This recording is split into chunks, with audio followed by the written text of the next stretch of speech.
This man's name is Peter, a top-tier assassin in the underworld. With his exceptional talent and combat skills, Peter became a living nightmare for all his enemies. His keen senses and combat prowess turned him into a living legend of the assassin world. But at the very peak of his life, he decided to walk away from it all. Unexpectedly retiring at 60, he hid himself away to live a quiet life in a small bookstore. Just when he thought all the old scores were settled, the very organization that had built him up now wanted him eliminated. But they didn't go easy on him just because he was old. They placed a 7 billion won bounty on his head, causing countless organizations around the world to compete, to hunt him down. Even a young girl, still just a student, came to kill him. Although he could have easily countered, Peter chose to spare her life, warning her that since she had failed, the organization would surely send someone to silence her as well. Even so, he would protect her because he, too, was once a child like that, growing up through bloody beatings, surviving in the bitter cold and fighting like a soulless machine. When others learned to love, he learned to kill. When others held books, he held guns. And now, after dedicating his entire life to the organization, he was being killed by them as a favor. But a miracle happened. As death drew near, he accidentally awakened in the body of a 20-year-old. And just like that, the legendary assassin's journey to take revenge on the entire underworld organization began. "All right, let's get straight to the damn point," a cold voice rang out. "Do you want to hear an interesting rumor?" The voice sounded monotone, as if recounting a simple tale. There is someone in this world who makes even the world's leading armed organizations tremble when they hear his name. The speaker deliberately emphasized the name, Peter. But from that person's mouth, the fact that the man named Peter was old sounded like an absurdity that left anyone hearing it for the first time in disbelief. But the surprise was that an assassin like him, to those who knew of Peter's identity, the deepest impression left in their minds was a face stained by time, yet one that hadn't lost an ounce of its presence. And here he was, a 60-year-old man. In front of the speaker was a group of people who looked like they had just been beaten to a pulp. One guy, still slightly conscious after hearing that story, he hesitantly said, but if he had died back then, he would have been a legend. Now, he's being hunted by thousands of assassins. He's lost all the wealth he accumulated. The storyteller, wearing a mascot mask with a goofy face, said, "Isn't that just tragic? His loyalty to the organization, a legend like him, is now being threatened by those who want to take his life." The beaten man squinted and asked, "It's you, isn't it?" He looked toward the other person. His voice was hoarse, as if choked in his throat, but it was incredibly certain. "Peter? But how?" He had some doubts. "No matter how I think about it, it still seems irrational. Thousands of eyes are fixed on you, wanting to take your life." His words faltered. It seemed this guy was also exhausted and about to lose the ability to speak. "But how are you still alive? And why is it that no one can find you, even if you are the legendary Peter? It makes no sense." Peter held a 6-shooter in his hand and stepped in front of him. "You want to know the answer? Even if 1,000 know, even if 100,000 eyes track my every move, you guys still won't be able to find me." He knelt down over the man and said very slowly, "Because," he took off the mascot mask, "unfortunately, the Peter you are looking for." The guy saw his face and was stunned. His eyes widened in utter disbelief. "No way! It can't be!" His mouth hung open. He couldn't even manage a proper sentence. "Peter, you..." Peter nonchalantly pulled out a cigarette to smoke, watching the panicked expression of the man beneath him with amusement. His face was backlit, making it hard to see, as he pointed the barrel of the gun directly at the center of the other man's forehead, preparing to finish off the person who knew his identity. Peter, 3 months earlier, inside an old bookstore on a quiet street. This is where the story truly begins. A voice that sounded like a doctor's came through the phone. "Mr. Bay, I've told you already. You can't keep living like this." An old man with white thinning hair stood listlessly at the table, ignoring the person on the other end who was still trying to persuade him. "If you keep ignoring the calls and don't come to the hospital for a checkup," that old man was Peter, at age 60, looking down at the pile of medicines spread across the table. "You'll be dead in less than 3 months." Peter seemed tired of having to shove handfuls of pills into his mouth every single day. He put the medicine away and continued organizing his stacks of books and newspapers, thinking to himself, I'm not afraid of death. I've dealt with life and death situations my whole life. His expression grew slightly sad. I've spent 55 years of my life for the organization, and I have no regrets left. He looked down at the book right in front of him, titled, 10 Skills to Become a Great Photographer. He muttered to himself, I've lived a life with no attachments. His face looked gaunt from illness and old age. That was exactly it. He turned to look at his own reflection in the mirror and suddenly remembered something. Now that I think about it, I've never taken a picture of myself. Just then, the door to his bookstore opened. Outside the door, there was a note he had written. Warehouse sale. Clearance discount. A young female student walked in from outside. She politely greeted him. Hello? Seeing Peter busy organizing stacks of books, she hesitated slightly before speaking. I'm here to buy high school textbooks. Peter heard her. He didn't answer right away, but stood deep in thought for a moment, as if considering something. Then he turned around and flashed a bright smile. Hello, I sell all kinds of books here, except for the ones I don't. The female student, named Juna, slowly stepped forward and asked Peter, Do you have any old school textbooks? He lifted a stack of books and replied, I have textbooks from as far back as 1960 up to 2020, sorted by country too. So which ones are you looking for? Juna smiled and said, The newest ones, please. I'm buying them for my younger sibling. Peter walked over to a bookshelf to find them for her, casually making conversation. Is that so? You're a high school student, right? She followed right behind him and replied, Yes, that's right. They chatted quite naturally, and he noted, Looking at your name tag, you must be a senior, right? Juna looked at him, surprised. Yes, how did you know so much? Peter replied playfully, I know everything about everyone in this neighborhood. She laughed along, but as she looked at the stack of books he brought over, she hesitated. Huh? This, she hurriedly explained, isn't what I intended to buy, Juna said sheepishly. I only have 1,001, so I can't afford all of these. These are brand new, aren't they? Peter smiled gently and said, I don't need them anymore, so consider them a gift. Hearing this, Juna wanted to decline his kindness, but he simply tore off the clear plastic wrap from the stack and replied nonchalantly, It's fine. He looked straight into Juna's eyes with a remarkably kind and sincere expression. Now they're used, right? Oh. Juna was completely taken aback by his gesture and hurriedly waved her hands. You really don't have to do that, sir. Peter didn't seem bothered at all. I can see by the look in your eyes just how much you love your sibling. So treat them well while you still can. His words left her a bit confused. Pardon? He looked at her seriously and said, Or else, you're going to regret it. Juna tucked her hair behind her ear, struggling with how to address him. Sir, mister? Seeing her hesitation as he sorted the books, Peter said, Just call me sir is fine. Her shyness eased a little. Yes, sir. She seemed to think carefully before asking, Have you ever regretted anything, sir? The question made his hands freeze in mid-air. It was like a stone shattering the facade he had carefully built to deceive himself. The longer you live, the more you'll find things to regret. Yet, a memory he had buried deep was unearthed. An image of a little girl, only about 5 or 6 years old, crying so heartbreakingly. There was nothing else we could do. This is the only way for both me and my daughter to live back in reality. His gaze darkened. You won't be able to do anything about the things you regret in the past. His voice was raspy, yet light. You probably don't understand what I'm saying, do you? Always treat your sibling well, and don't do anything that you'll regret later. At that moment, Juna had jumped onto the counter, brandishing a sharp dagger, aiming to stab him, but Peter had seen it coming all along. Go back! I won't kill you if you leave now! Her movements froze, her face showing total shock. How did he know? As if reading her thoughts, he began to explain. I remember the face of everyone from that high school, but I still had to double-check to be sure. You said you were a senior, right? Her lie had been exposed, and her expression darkened. What a pity. That school was only built 2 years ago. The conversation from earlier flashed through Juna's mind. Looking at your name tag, you must be a senior, right? Yes.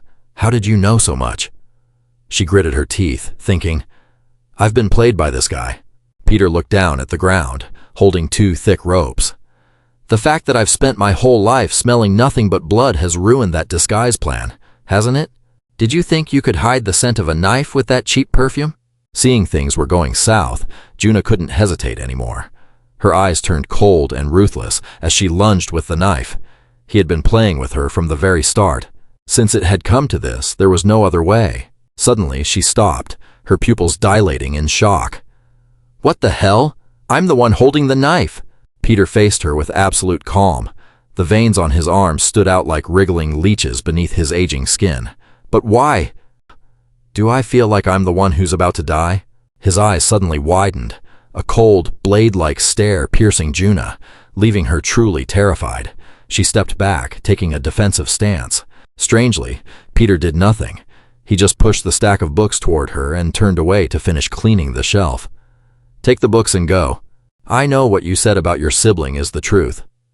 His next words stunned Juna, and her face softened. I've been doing this for 55 years. I can tell everything just by looking into someone's eyes. He seemed to have guessed it all, asking her flatly, You're from the Glory Orphanage too, just like me, aren't you? Their script is always the same, isn't it? Instinctively, she replied, Yes, then mentally kicked herself. Damn it, I slipped and used honorifics. Peter continued, And it seems you haven't been trained there yet, have you? His voice remained completely devoid of emotion. In our organization, if the volunteer service fails, in the blink of an eye, he leaped onto the table, arms outstretched, and lunged at her. That's when we switched to Plan B. He grabbed her by the throat and shoved her backward. Juna was caught completely off guard, her face pale as she realized what Plan B meant. At that exact moment, two men smashed through the ceiling and dropped down. They were armed. Peter grabbed her and dived forward, shielding her from the hail of bullets. Once they were clear, he spoke to a still-dazed Juna with deadly seriousness. If Plan A fails, the volunteer gets killed too. He forced himself to lift his head, his eyes locked onto his own abdomen. Wait, what is that? A bullet had grazed Peter's side, and blood was already pooling on the floor. It soaked into the scattered pages of the books lying around. It had grazed his stomach. One of the attackers closed in, firing wildly. He was almost on top of them. Peter scrambled up and grabbed a handgun hidden in the bookshelf. He waited, tense, for the guy to get just a little closer. Meanwhile, the other two had grabbed Juna, pressing their gun muzzles against her neck with sadistic grins. Peter's eyes widened, and he cursed under his breath. Damn it! Instantly, the remaining attacker lunged, landing a punch square in his face. He couldn't do a thing. He just had to take the hit. His body wouldn't move the way he wanted it to anymore. The attacker sneered, mocking him. What is this? Is this really the legendary Peter? Another man appeared, tossing Peter aside like a ragdoll. Oh, sorry, Senior. Your goal was to rise above everyone else and be number one. Your reputation was huge. He gave a cold, hollow laugh. But it seems when it comes to sickness, the legendary Peter is nothing. He leaned in, taunting him about his alias, the eight-legged man, and his secrets. Peter struggled to sit up, his voice raspy as he challenged him. Enough with the nonsense. What's the reason? Why do you want me dead? The bald guy stepped forward, staring him down. The higher-ups don't like you. Cold sweat dripped down Peter's cheek. He was in total shock, unable to believe what he was hearing. Me? Why? The bald man chuckled coldly. If you ever step outside, there are 1,000 people waiting to take your head. From his words, it was clear that the entire assassin underworld had their sights set on Peter. The secret was out. There was a 7,600,000,001 bounty on his head. Peter lay on the floor and let out a dry, mocking laugh. 7,600,000,001. That's hilarious. That is exactly how much I have in my bank account. The bald man confirmed it indifferently. Correct. That's the money you saved your whole life by selling your soul on the battlefield. He looked down at Peter from above. But now, that money is going to someone else. Suddenly, the man's face twisted into a grotesque, crazed grin. They're lucky, aren't they? So, Senior Peter, please just die by my hand. Hearing those words, Peter felt like he had fallen into an ice pit. His entire body froze. He couldn't move a muscle. Immediately after, One of the bald man's henchmen rushed from behind, slamming a fist into his face. He struck Peter's vital points repeatedly, then grabbed him by the throat, baring his teeth. You should have just quietly bought a coffin and crawled inside. Why do you have to make things so difficult for us? He hurled Peter backward with such force that the neatly stacked books on the shelves toppled over. Peter slumped against his simple bed. Seeing no reaction, the henchman hesitated. Think he's done for? The bald man looked bored. I was so excited on the way here, but taking him out was too easy. Let's finish up. The two subordinates replied instantly. Yes, sir. The bald man stepped forward, pulling aside the old tattered curtain, ready to clean up. At that very moment, Peter curled his lip into a smile and flung something. Here's a little gift for you. The bald man, caught off guard, winced. A flashbang? A massive explosion echoed, blinding light erupting from within into the dark night. Seizing the chance, Peter made his escape. The henchman rushed over to check the scene, and it was only then that the bald man realized the trick. Damn it! He baited us! He's heading for the back door! He roared in anger, barking orders at the two men. He's bleeding heavily. He can't have gone far. Go find him. They grabbed their guns and chased after him. Juna sat dazed on the ground, her face deathly pale. Outside, it began to rain. The sky was gray, just like Peter's future. He used every last bit of strength to crawl toward a nearby playground. Blood from the wound at his side dripped onto the ground. He dragged his frail, diseased body along, gasping for air. He couldn't even put up a proper fight. He collapsed, crawling on the earth, his body trembling, completely spent. I'm old now. His vision darkened, his eyelids feeling like lead, refusing to stay open. Looking back, his whole life had just been the organization. Before death, people usually remember. Memories from childhood to the present. It felt like a movie being fast-forwarded in his head. While others were holding pencils, he had spent 365 days a year bleeding to learn how to hold a knife. As a teenager, he had to sell his life away, training just to be useful to the organization. While others were learning to use social media, he was learning how to eavesdrop until his ears bled. He had endured so much hardship, his hands stained with the blood of so many. While others were out dating and learning about love, he had become a Russian spy, living with nothing but bones. 24/7, his entire purpose in life seemed to be nothing but giving his all to the organization, while everyone else was settling down and living normal lives. I fought my way through terrorist groups just to survive, thinking life would always be like that. But it took a different turn. I've risked my life on the battlefield for many years now, but when the new boss took over, everything changed. That new boss is Raphael, and he's the very one who brought me to this miserable state. A new era began, and I had high hopes because Peter's reputation had spread far and wide, and other assassins in the organization whispered about him behind his back. But he was old and didn't live up to the expectations. Using those rumors as an excuse, Raphael kicked him out of the organization. He needed to eliminate him to let a new generation begin, and all of that left him bitter and resentful. I gave up everything for this organization. I didn't ask for wealth or respect. His eyes bulged with hatred, gritting his teeth, he thought. Is my life always going to be this pathetic? One of his arms was broken, so he had to put all his strength into the other to drag his body forward, inch by inch. They shouldn't have done that, at least not to me. His whole body was bruised and trembling, crawling through the cold rain. I can't die like this. I can't let them take my money. He bit his lower lip hard. That money.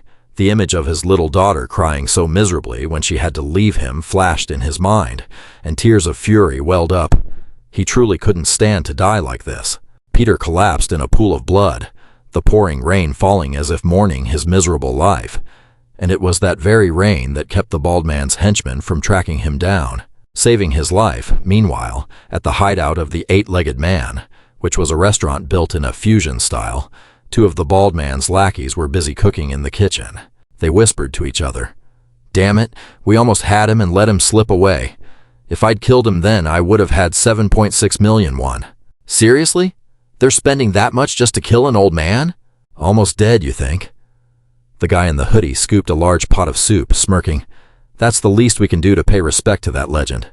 The other guy in the blue jacket laughed contemptuously. Nonsense.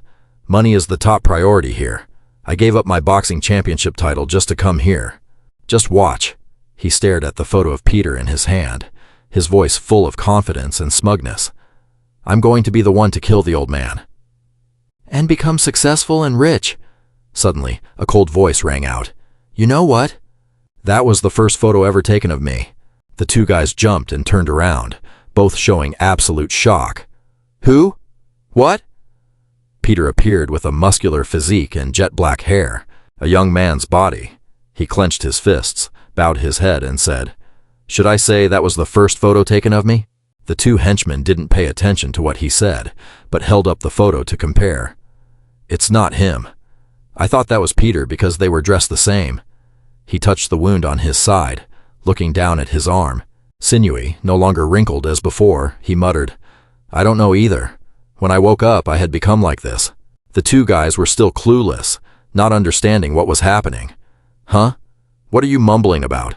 The guy in the blue jacket stepped in front of him, patting his shoulder. "Sorry, but you've come to the wrong place.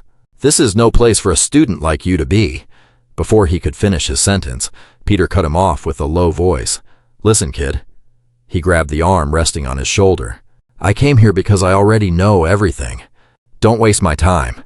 Take me to see the eight-legged man now." The two guys glanced at each other, giving a silent signal, and then the blue-jacketed guy turned, smiling brightly at him. "Oh, so you're a colleague? I don't care why you're here, but if someone from the same industry comes here." He squeezed Peter's shoulder hard to use it as leverage, then jumped up, intending to throw a punch straight at his face. "Then you have to die." Suddenly, his whole body froze. "What the hell?" His punch had been easily blocked by Peter's hand. "What's wrong with this bastard?" The guy furrowed his brows, his face filled with disbelief. "What kind of strength is that? He blocked the blow with his bare hand?" Peter still didn't look up, as if he were thinking about something. He recalled that just a few hours ago, this guy had struck him in the face, and he had arrogantly said, "Someone like this is—" "Peter?" A deep, guttural sound came from his throat. "That's right." Immediately after, he used force to crush the blue-jacketed man's fist, breaking his hand just as he had done to him. The guy in the hoodie saw his comrade defeated and grabbed a dagger, jumping from behind to stab him. "You bastard!" But before he could even touch him, Peter punched him hard in his muscular points. The blue-jacketed guy swung around, holding a small blade pointed at him, standing in a defensive stance. "What the hell is this? Who sent you here?" Peter didn't answer him. He muttered to himself, "Those proficient in using knives are third-rate." The guy stared at him blankly. "What are you talking about?" But Peter kept going on about it. "Those proficient in weapons are—" He scanned the things on the table. "Second-rate and first-rate." After considering for a moment, he grabbed a tentacle of the octopus, squeezing it in his hand as if holding a rope. "That is, using anything as a weapon." The blue-jacketed guy sneered, thinking, "An octopus tentacle?" His voice hissed through his teeth. "What?" He lunged at him with the knife, screaming, "What kind of nonsense are you babbling?" Peter was extremely calm. He whipped the tentacle in his hand, knocking the knife out of the guy's hand easily. His eyes widened, pupils contracting, not a single wasted movement. I swung around behind him and used that tentacle to wrap tightly around his throat. He immediately started gasping for air and let out a terrified scream. Peter circled the kitchen table to build momentum, then yanked him up into the air, causing 8 plates on the shelf to come crashing down with a loud clatter. I dashed over to the still steaming pot of soup and shoved his head straight into it. Soup splashed everywhere as the hot steam rose in thick clouds. I even smashed the pot completely flat. A guy in a blue shirt was left trembling on the floor. With his eyes rolled back, he gasped, Who the hell are you? Why?" Peter didn't answer right away, calmly picking up his own photo.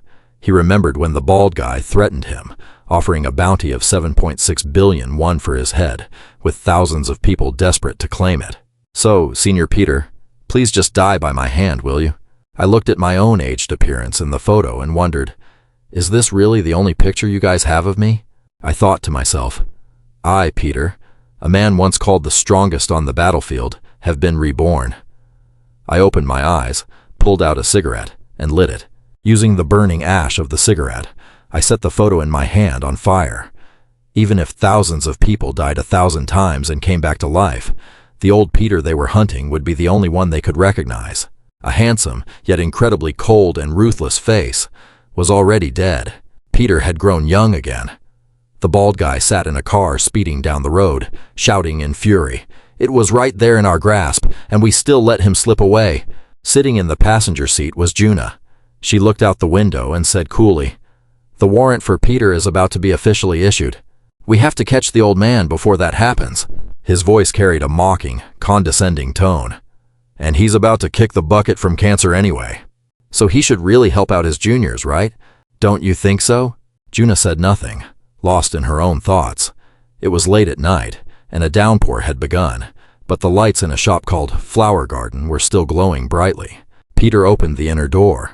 Miraculously, he had returned to his younger self, still wearing his red plaid shirt, now torn and blood-stained at the midsection. He looked inside. The shop was decorated in a classic Chinese style, but it was completely empty. His gaze was sharp as a blade. He said coldly, "Octopus, so my lifespan has been extended." The next morning, life went on as usual. There were quite a few people outside the public restroom when some of them suddenly exclaimed, "What the hell is up with this guy?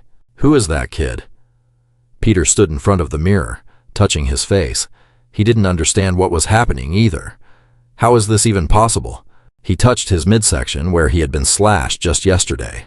The bullet wound through his ribs was gone, and he no longer felt the agonizing pain of the cancer that had been killing him.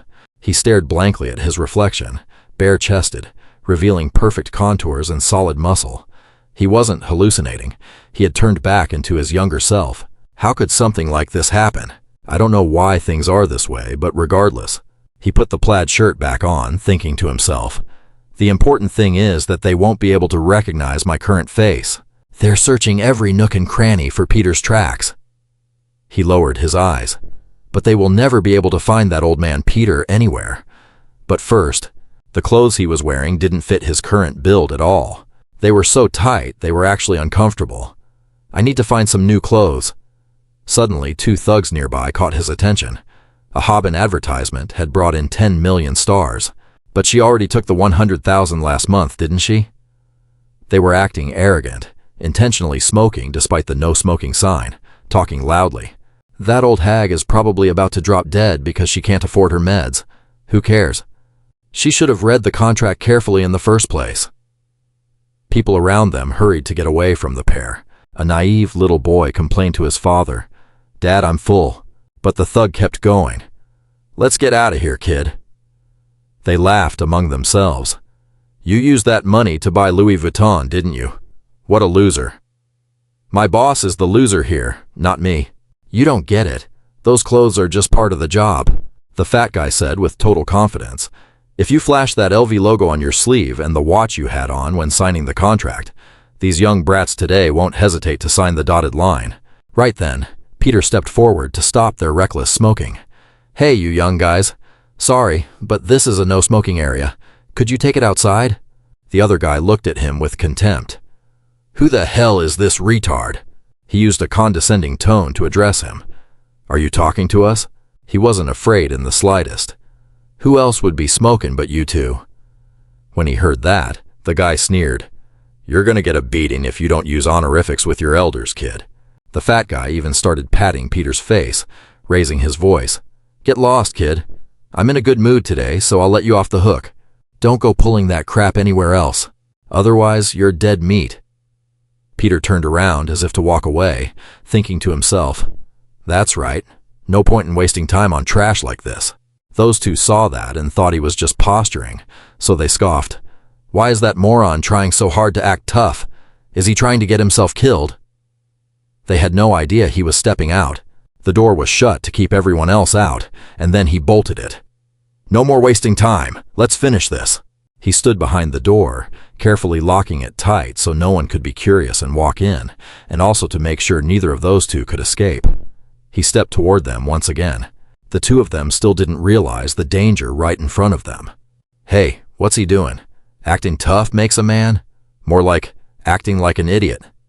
He glared at them with eyes like bullets and slowly rolled up his sleeves, saying, "I'll show you two." What happens when you don't know how to respect your elders in a traditional Eastern country? The fat guy stepped forward, ready to swing at his face. This bastard's still running his mouth. Today is the day you die. Come here. Before he could even strike, Peter made his move first. One hand punched straight into his throat, while the other landed a hook into his ribs. The fat guy's eyes bulged and saliva sprayed from his mouth. He decisively landed another blow to his chin. The fat guy lost his balance and fell backward, his face twisted in pain.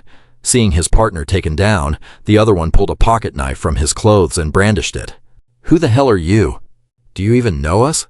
Peter stood with his back to him and calmly replied, "I don't know you, but I recognize that knife." The guy looked confused, as if he didn't understand what Peter just said. "Huh?"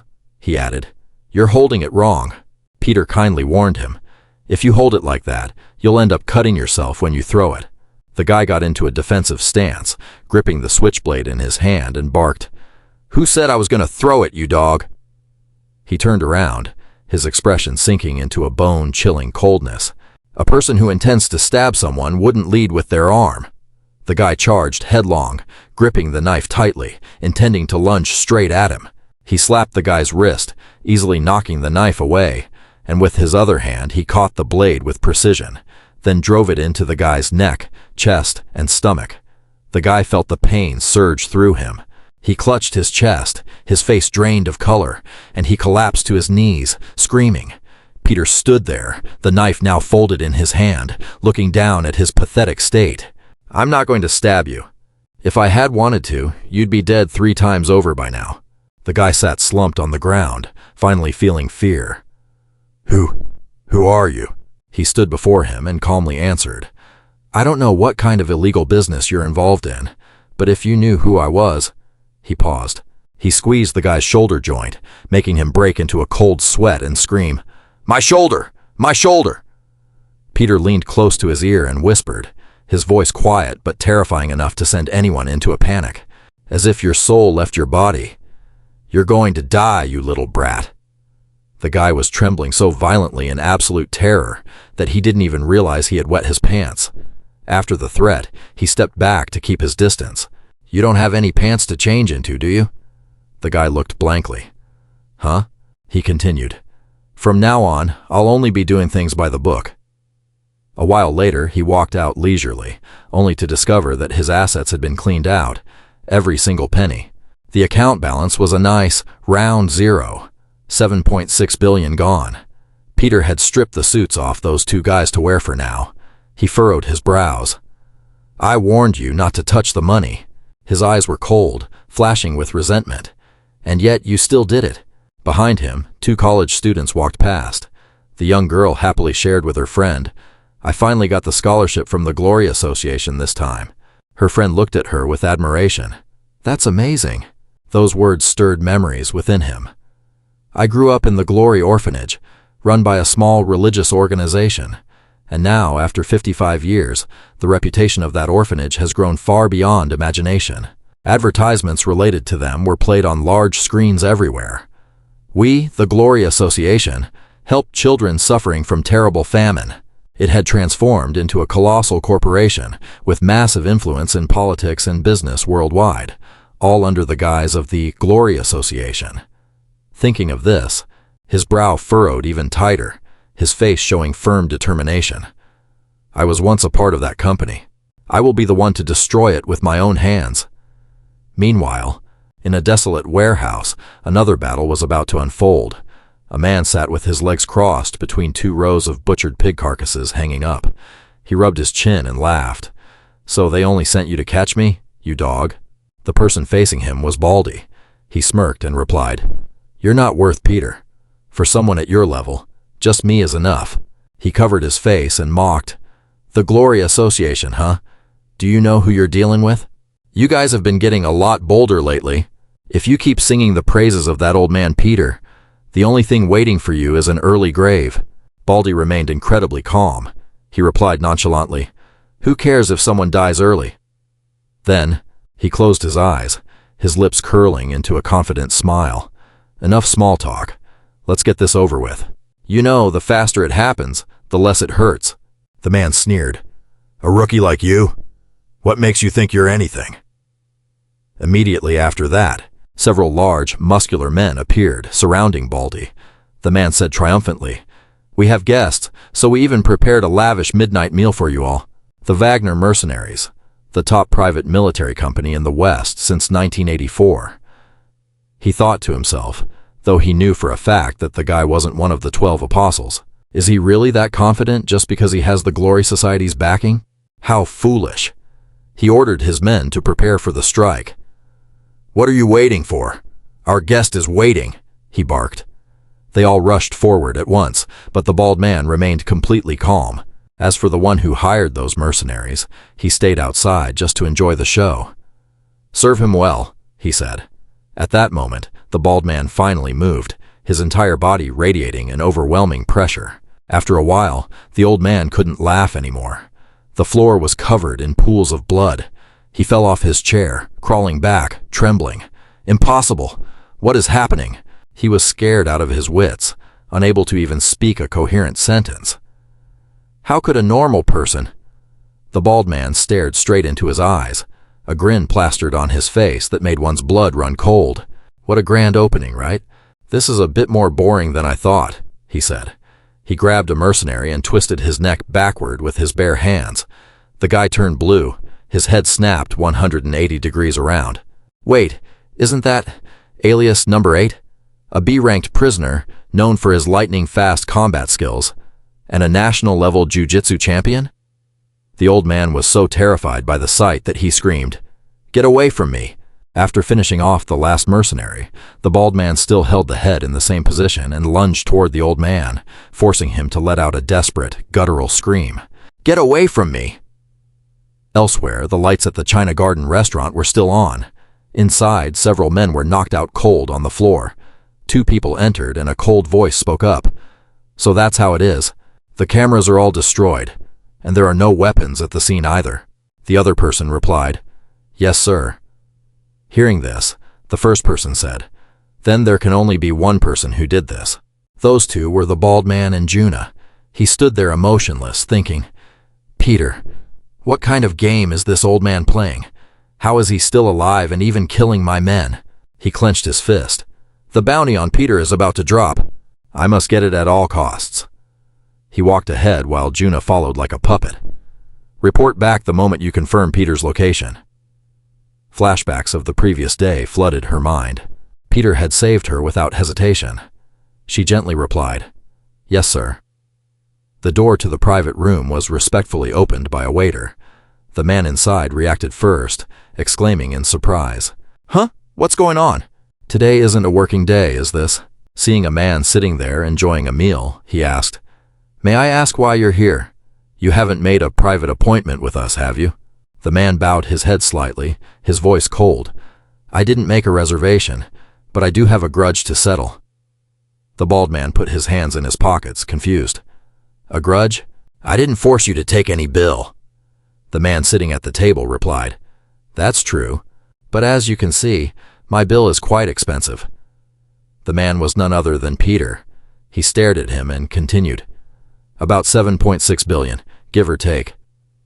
The bald man suddenly flashed a smile. It was friendly, but entirely fake. His expression darkened as he decisively ordered, "Lock the door."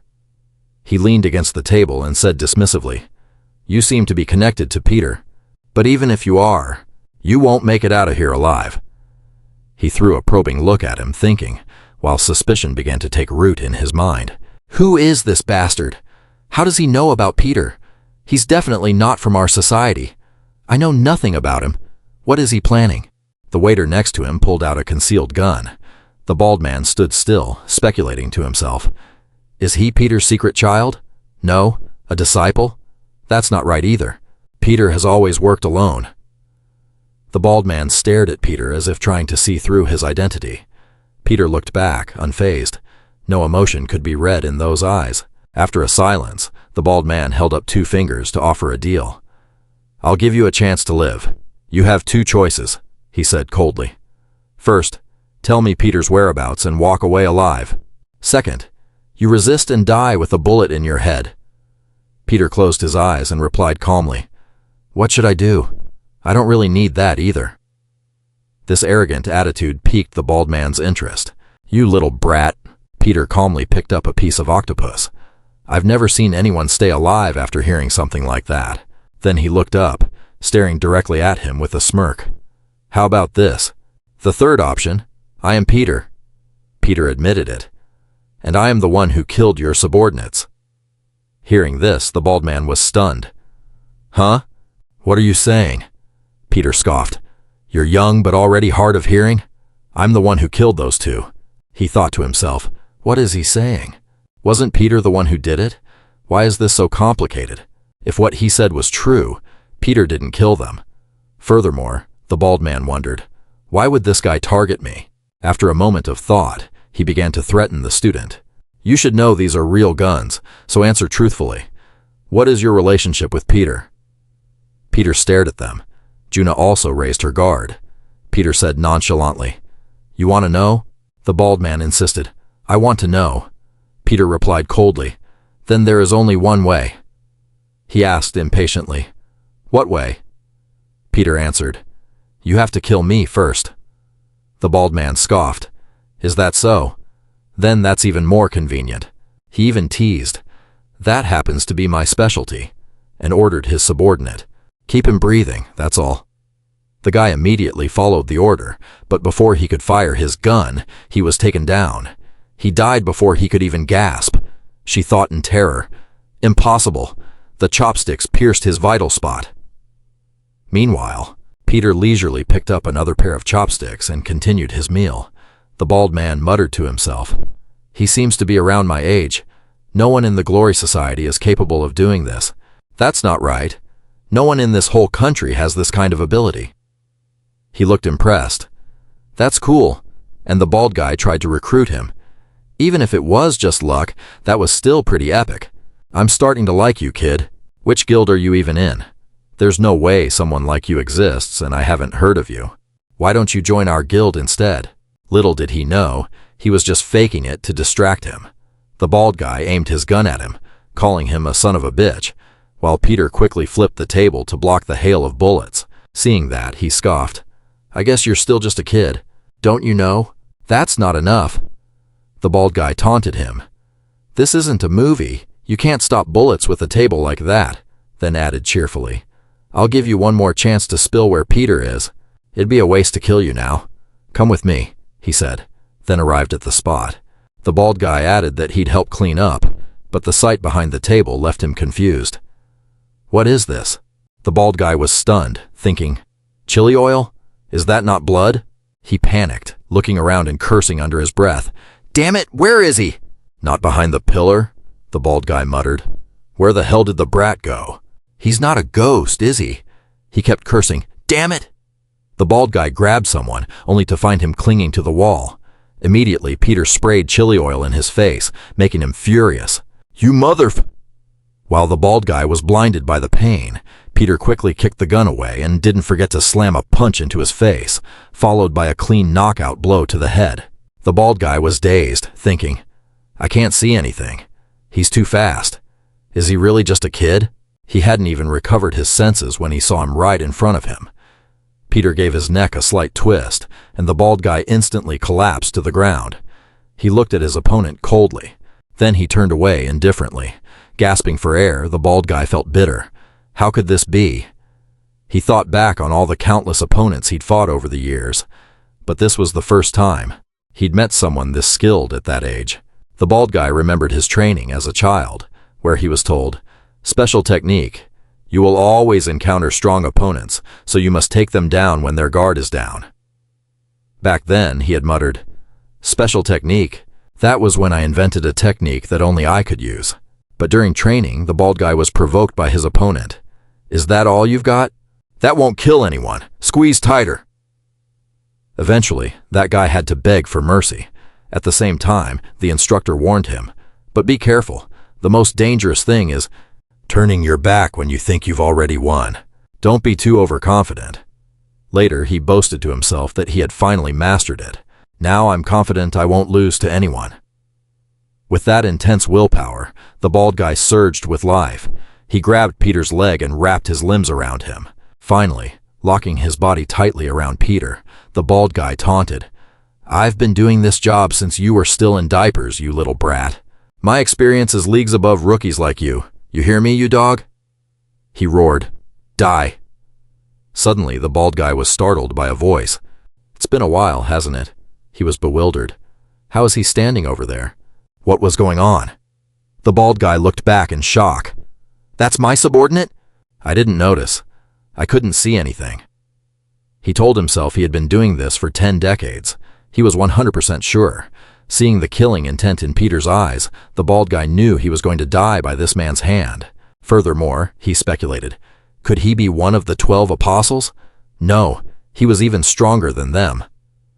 The bald guy panicked and begged, Wait, let's talk about this." Peter replied, "Fine." Seeing that, he immediately offered a condition. "I'll hand this girl over to you. She doesn't have much experience, but she's still very useful." "No, don't!" Juna quickly protested. "No, I can't go!" The bald guy snapped, "Shut up, I'm negotiating." And Peter agreed, "Fine, I accept." At the same time, Peter praised him. "As expected of a member of the Glory Guild, you're quite agile." He was delighted. "All right, so you agree, right? That's smart of you." The deal was struck. Before leaving, the bald guy warned him, "Take the girl and go, okay? I'll act like nothing happened today, got it? You can do whatever you want with her." Inside, he thought, "You son of a bitch. I will find out who you are and kill you." But when Peter uttered a single phrase, it made the bald guy freeze solid. Special technique. Peter continued, "If you turn your back when you think you've won, you'll lose your head." Hearing that, he went blank. In the past, his instructor had said, "You will always encounter strong opponents. You need to take them down when they lose focus." And at the beginning, he had also mentioned that his 2 subordinates were killed by him, about 7.6 billion of them. Connecting all those dots, the bald guy stammered, "Impossible, that's impossible." He tried to recall the face of his instructor. The 2 faces merged into one. He gasped, "It's Peter?" Peter asked, "Do you remember now, what I just said?" The bald guy was in a state of total panic. No one knows Peter is still alive, don't you agree? And in a flash, Peter struck his arms, stomach, and face. The bald man stopped breathing in an instant, and as night fell over the skyscraper, his subordinates reported that they had confirmed 8 prisoners had been killed. The security cameras in the store had been abandoned, and everything was empty when they arrived. Raphael was suspicious. How strange. An old man standing at death's door had been shot, but he returned just 1 day later and killed 4 professional assassins without leaving a trace. He muttered, "Bounty, 7.6 billion, SSS rank mission," notifying all the glorious assassins, and Raphael issued an order. From now on, they were allowed to hunt Peter amidst the bustling night scene. Suddenly, a child shouted, "Dad, look over there!" The people were drawn in, and he also stared intently at the bulletin board, which was calling for people to provide warm meals for the elderly, along with a picture of Peter when he was old. He understood that they were spreading information, and they were even handing out flyers. "We are the Glory Nonprofit Group. Please donate 20,000 won per month." Holding the flyer in his hand, Peter thought to himself, "No need to go looking for them." He crumpled the paper and told himself, "I'll come straight to you." But Peter considered that to take down the Glory Group, he would need backup, and he had thought of someone. However, he hesitated, thinking, "But that jerk," it was a bit strange, which made Peter a little worried. He then went to an abandoned public bathhouse, gently pushed the door open, and saw bodies piled up, leaving Peter bewildered. "Why are there more and more people?" he muttered, walking past the items and looking at the flyers, thinking, "Let's see, everything from organ trafficking to prostitution." Touching a hidden panel, he thought happily, "Found it." A secret staircase appeared, and when he saw the room, Peter was overwhelmed. He whispered, "This place is still as magnificent as ever." Peter was amazed. It was literally overflowing with money. While he was admiring it, a needle pierced his neck. Peter calmly said, "Whether it's silk clothes or jade plates, none of that matters to you, does it?" He even poked at her pain, saying, "Since you're blind," Ji-won mocked. "Man, it's been pretty boring lately. But I guess I'll have to dispose of another body today." She sniffed and silently assessed him. This guy is young, No smell of alcohol, not a beggar from around here. Ji-won felt it was strange and thought, but for a petty thief, he lacks nervousness and actually has killing intent. After a moment, she spoke up. I get it. The Glory Group sent you, right? Thinking he was an enemy, Ji-won attacked relentlessly. She teased, You're fast, like a mouse. Then Ji-won lunged again with a warning. Be careful now. She attacked while reminding him. That wallpaper is very expensive. And Ji-won asked, Why? While Peter thought to himself, I'm starting to get curious.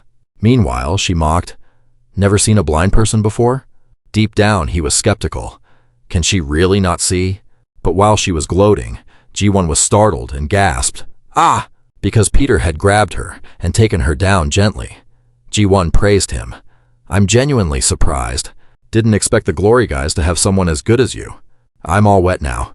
But she remarked that he had no killing intent, while provoking him. Is it too hard for you to kill a disabled person? But you have no other choice. This will only end when one of us is dead. And Ji-won called for Alexandra Marking. A fierce dog appeared, but the scene before her left her shocked. Ji-won's eyes widened as she called out, Marking! While the dog was happily playing with him. A moment later, the two drank together and she still hadn't recovered from what just happened. Now Ji-won screamed in horror. You're younger?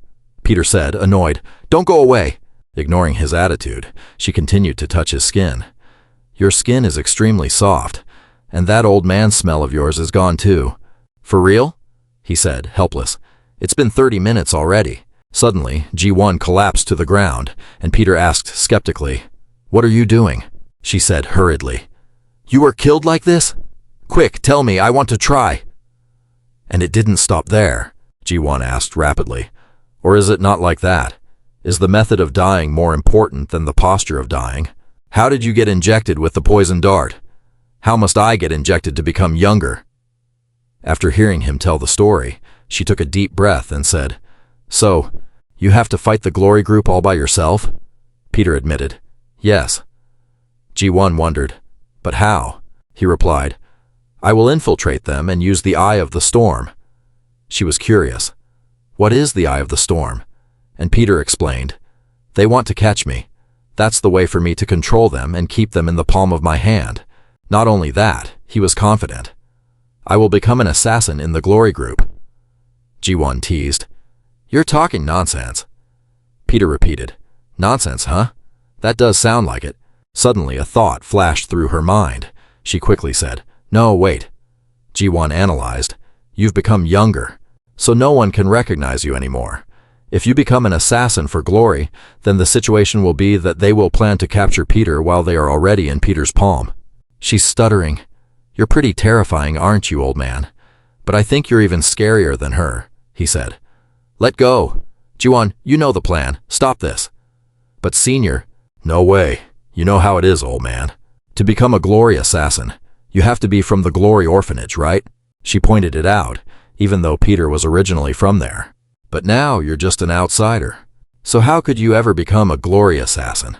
He retorted. Wrong. There is one way, and that way is... The scene shifts to a school. Students are whispering. Did you hear? This is insane. Female students are chattering away. Finally, our school is actually getting somewhere. Wait, aren't you wearing makeup? Are you crazy? Don't you wear makeup too? They were all focused on the center of attention. And that was... When a guy like this transferred to our school, New Glory High, the girls were stunned.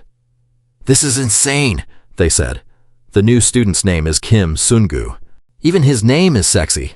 Oh my God, what are we supposed to do? His jawline is sharper than my future. One girl gathered her courage and went to talk to Sungu. We have to head to the auditorium, Peter replied. Everyone around them was noisy. Oh my God! Oh my God! His voice is too. A brief introduction to the school. Established by the Glory Society, it's a private school, New Glory High. On the surface, it looks like a normal school. Walking beside him, Ms. Lee probes Sungu. What kind of girls do you like? He reminds her. Ms. Lee, get a grip.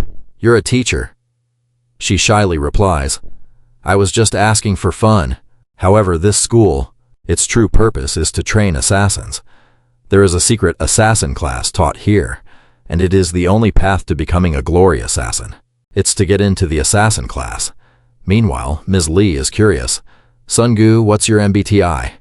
Peter replies coldly, I'm normal. At the auditorium, during the traditional ballet award ceremony, the students are all gathered. Ji-won whispers from afar, I told you. Only kids from the orphanage can enter the assassin class. Is there any way you can get in? He thinks to himself, there's only one way, an exception. He and Peter look around. He guesses. It's very rare, but it would grab their attention. She is skeptical. Senior, don't tell me. Peter confirms, that's right.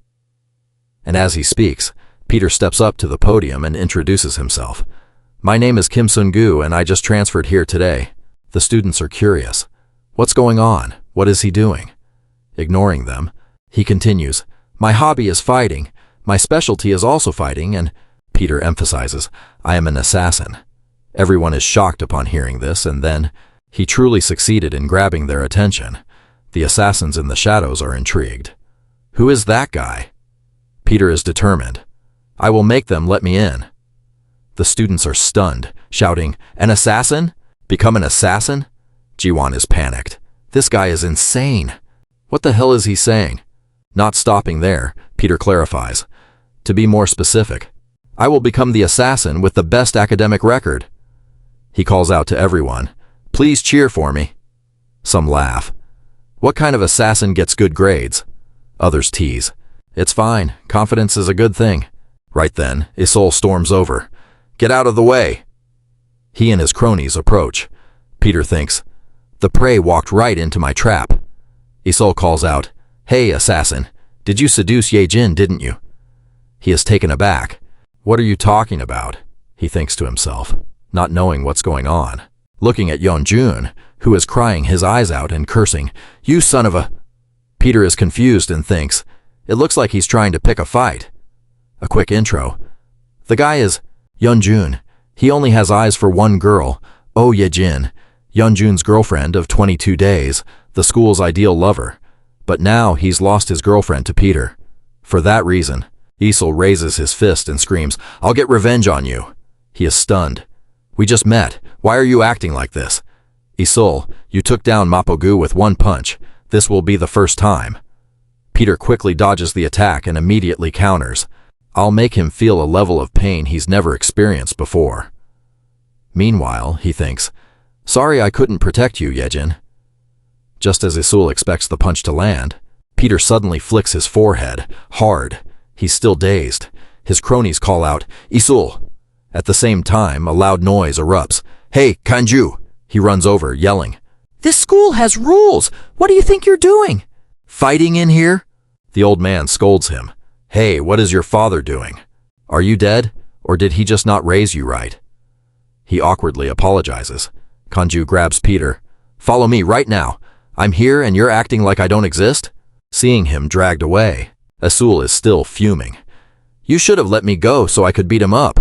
His cronies argue back. Who was stopping you? He says irritably, then why didn't you stop me?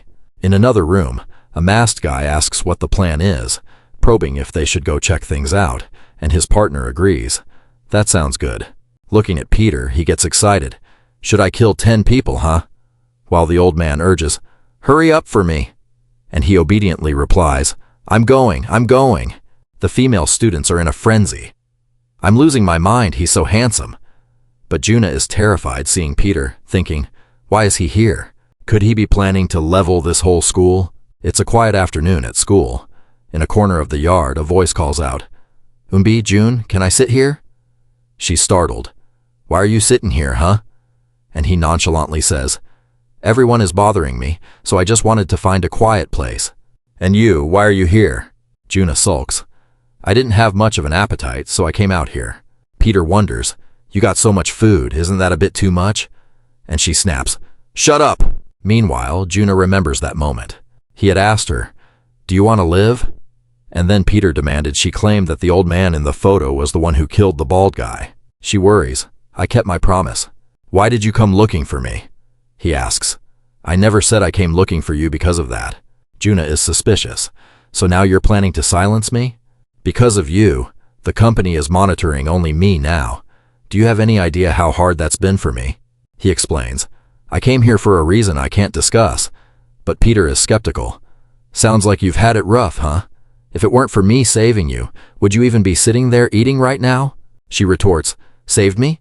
Please, I'm the one who found a way to survive. He gives up. Fine, fine. And Juna points out how scary this place really is. And you don't even know who I really am, do you? What could an outsider like you possibly do here anyway? Peter ponders for a moment, then tries to say, I did help you, though. She coldly replies, Why does that matter? Peter explains, Because we're in the same boat, and adds, I'm counting on you later, Wait, it's Lee Juna, isn't it? She is terrified, thinking, How does he know my real name? As she looks back, Peter has vanished. At the school's New Glory Sports Festival, everyone is cheering. Among them is an athlete who says, My name is Jonathan, nicknamed Usain Bolt, of Shenyang School. I've set the record for the 400-meter sprint in high school, but it seems my retirement has already been decided today because of the arrival of that new transfer kid. His teammates try to comfort him. Don't be sad, seriously. During the eye exam, Peter reads clearly as far as it goes. 2, 4, 4, 8. The students are amazed. That's incredible. He read all the way to the 6.0 line. Is he Mongolian or something? He can read everything? He asks smugly. Are there no 8.0 lines then? In cooking class, the teacher introduces the lesson. Everyone, today we will learn to peel and carve fruit. This is a highly difficult lesson, and warns, You've probably never carved fruit before, have you? Be careful not to cut your fingers. Peter obediently replies, I will try my best, ma'am. And the teacher is satisfied. Let me know if you can't do it, okay? Out of a habit from his past, he picks up the knife and tests its sharpness. After a while of carving, Peter humbly says, I just tried a little bit. And the teacher is stunned. Can you believe it? He carved an apple into a rabbit. Meanwhile, in a corner of the school, Kanju is flustered. What do you guys want? The gang of bullies threatens him. We don't like cleaning. You can do it, right? And they mock him. Other than getting angry and deducting points, you can't actually do anything, right? The old man is irritated. How dare you be so disrespectful? The kid teases. Forgot I'm a teacher, huh? I'm sorry, teacher. Accompanied by their crude laughter. Kanju stammers. Who are your parents? Who are they, huh? The students film him and laugh. You're totally losing it, Teach. Stuttering like a little kid. You want to get suspended, huh? The old man tries to lecture them. Hey, you guys have broken the school rules. The kids aren't afraid at all, swearing at him. The kid grabs Kanju, throws him to the ground, and threatens, and these are the students' rules. What are you talking about, students' rules? He even threatens, do you know what's scarier than losing points, teacher? It's the fact that if I cough once, you're out of a job. You'd be better off just keeping your head down and playing the puppet. Let me take a picture and post it online. The other kid in the group is thrilled. This will get so many likes. Suddenly, he gasps. What? Is that him? The students mock him. Isn't that the new kid who said he wanted to be an assassin before? What, you're laughing along with them? Are you kidding me? Peter the assassin asked, skeptically. You guys want to take a swing at the teacher too? The guy got annoyed, thinking, this punk has no idea who he's dealing with. Does he really want to get hit that badly? If you value your life, get lost. Oh, you're trying to provoke me? Peter retorted. If I don't leave, what are you going to do about it? If you don't get lost, you'll be getting a taste of my spit, kid. He mocked him. You call yourself an assassin? If you want to live, you'd better beat it, or else... The kid lunged forward. Peter stood his ground, casually dodging the punch. The students watching from the sidelines laughed. This is hilarious. You haven't even landed a single hit. The guy was furious. Shut your mouths, you idiots. The kid cursed. Damn it, why can't I hit him? Meanwhile, Peter gently kicked him over with a flick of his hand. This guy isn't normal, the kid thought. Another student in the group tried a sneak attack with a brick. Eat this! But Peter was fast as lightning. In the blink of an eye, he smashed the brick and kicked the guy so hard it hurt. The whole group of students bowed in fear. We're sorry, teacher. Our apologies, teacher. They even chanted, Justice always prevails. Peter said, All right, just get out of here. He checked on the teacher. Are you all right, sir? Even though the old man was scared, he remained stubborn. Still, how could you bring yourself to fight in front of a teacher? Peter ignored him while watching the others run off, dropping their phones in the process. Kanju grumbled about them ignoring his instructions, then turned his criticism to his student. Sungu, what is wrong with you? While Peter was distracted, Kanju attacked from behind. The old man was excited. My eye for talent hasn't failed me. As he saw Peter effortlessly block his kick, Peter coldly asked, What do you mean by that, sir? Kanju replied, You're not a normal kid. Peter retorted, The proof is right here, as he pointed out that he'd dodged the attack without dropping a single drop of the drink he was holding. He asked with curiosity, Tell me, Sungu, where did you learn that? Kanju insisted. The real question is, why did you come here? Peter calmly answered, Because I want revenge. Inside, Peter seethed with hatred for the Glory Group for destroying his life. He voiced his pain. They took everything from me, my home, my money, my reputation, teacher. As far as I'm concerned, my life was already over. After hearing that, the old man suggested, In that case, would you like to join our service department? Peter smirked to himself. I've been waiting for this. All the effort I've put in over these last few days was just to get face to face with you people. He called out in his heart, My teacher? No. Peter corrected himself. He's the instructor for the Glory Assassins. Kanju introduced the Xinyang School, which had a special training ground for assassins, or rather a department called the Service Department. Only those who are truly elite are selected to enter. You're a new student, so you're an exception. It won't be easy, the old man officially announced. Welcome. Inside, Peter thought, This is exactly what I was waiting for. Kanju welcomed him. Welcome to the Glory Service Department.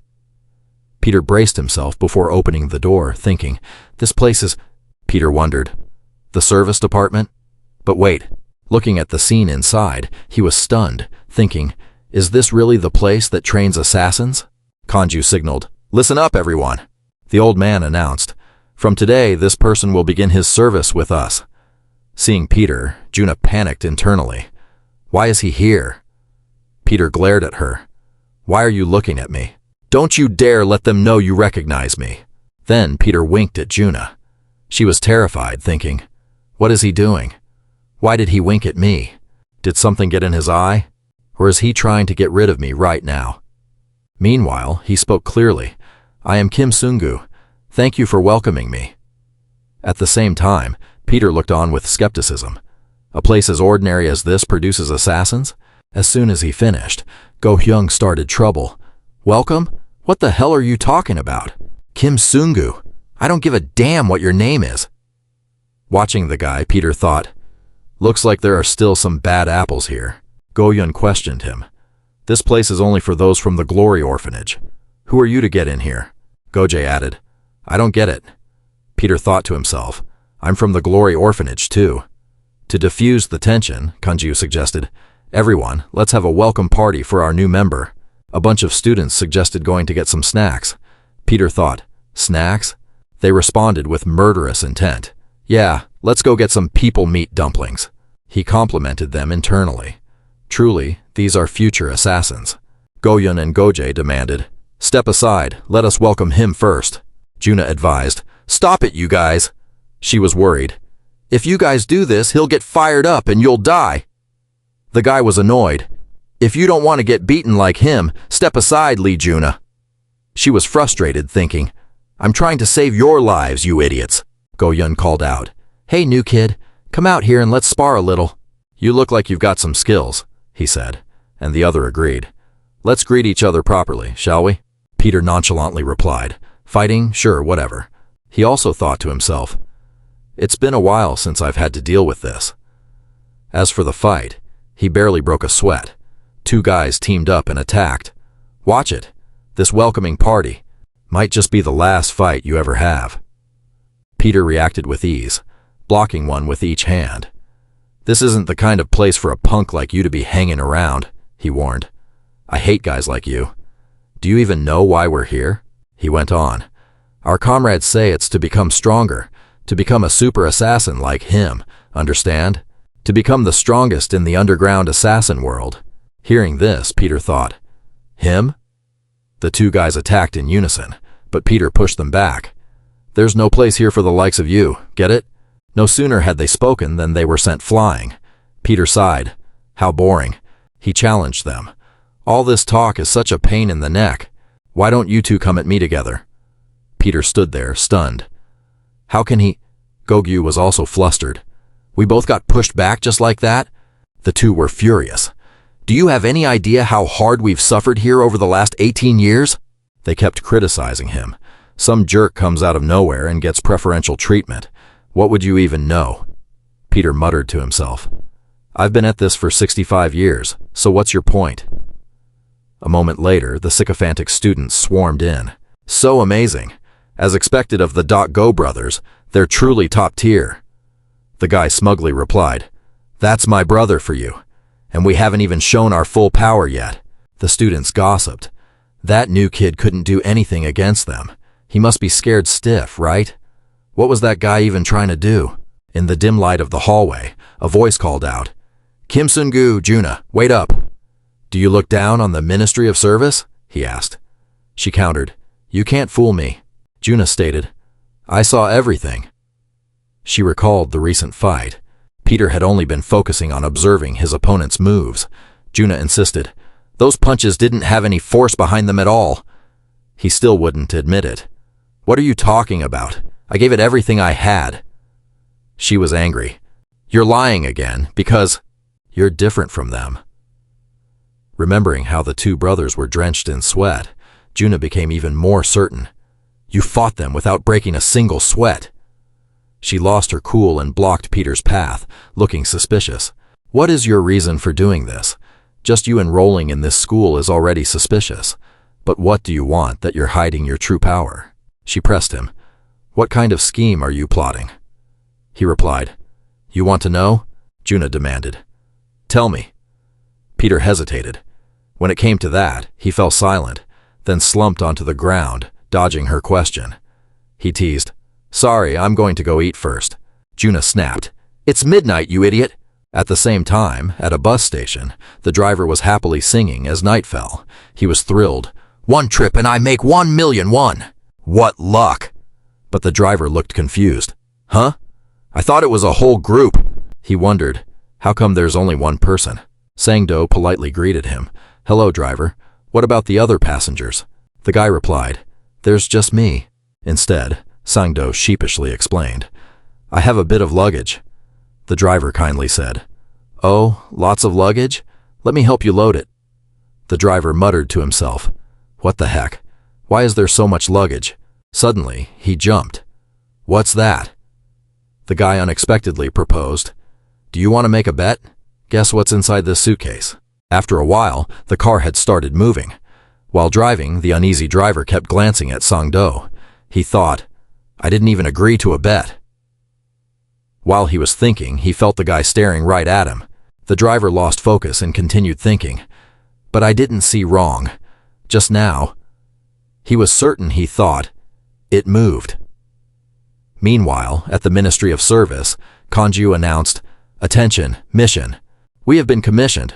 The client is the chairman of the Diha Group, Choi Won-jang. You all have heard of him, right? He is the one who sponsors us. The old man is offering a reward. The strike team that succeeds in this mission will be nominated by the chairman and will immediately receive an official service certification. I'll say it again so everyone understands, Kanju emphasized. Success means immediate certification as an assassin. Everyone was excited. It's finally happening. One student asked curiously, So, sir, what is the mission? He revealed, The mission is a rescue. Recently, there have been many kidnappings of teenagers around 15 years old. The issue is that among those kidnapped children, is the son of Chairman Choi.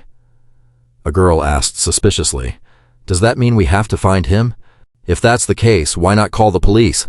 Wouldn't that be faster? Kanju explained. Chairman Choi wants revenge himself. That's why he came to us. He explained. We just need to locate his son.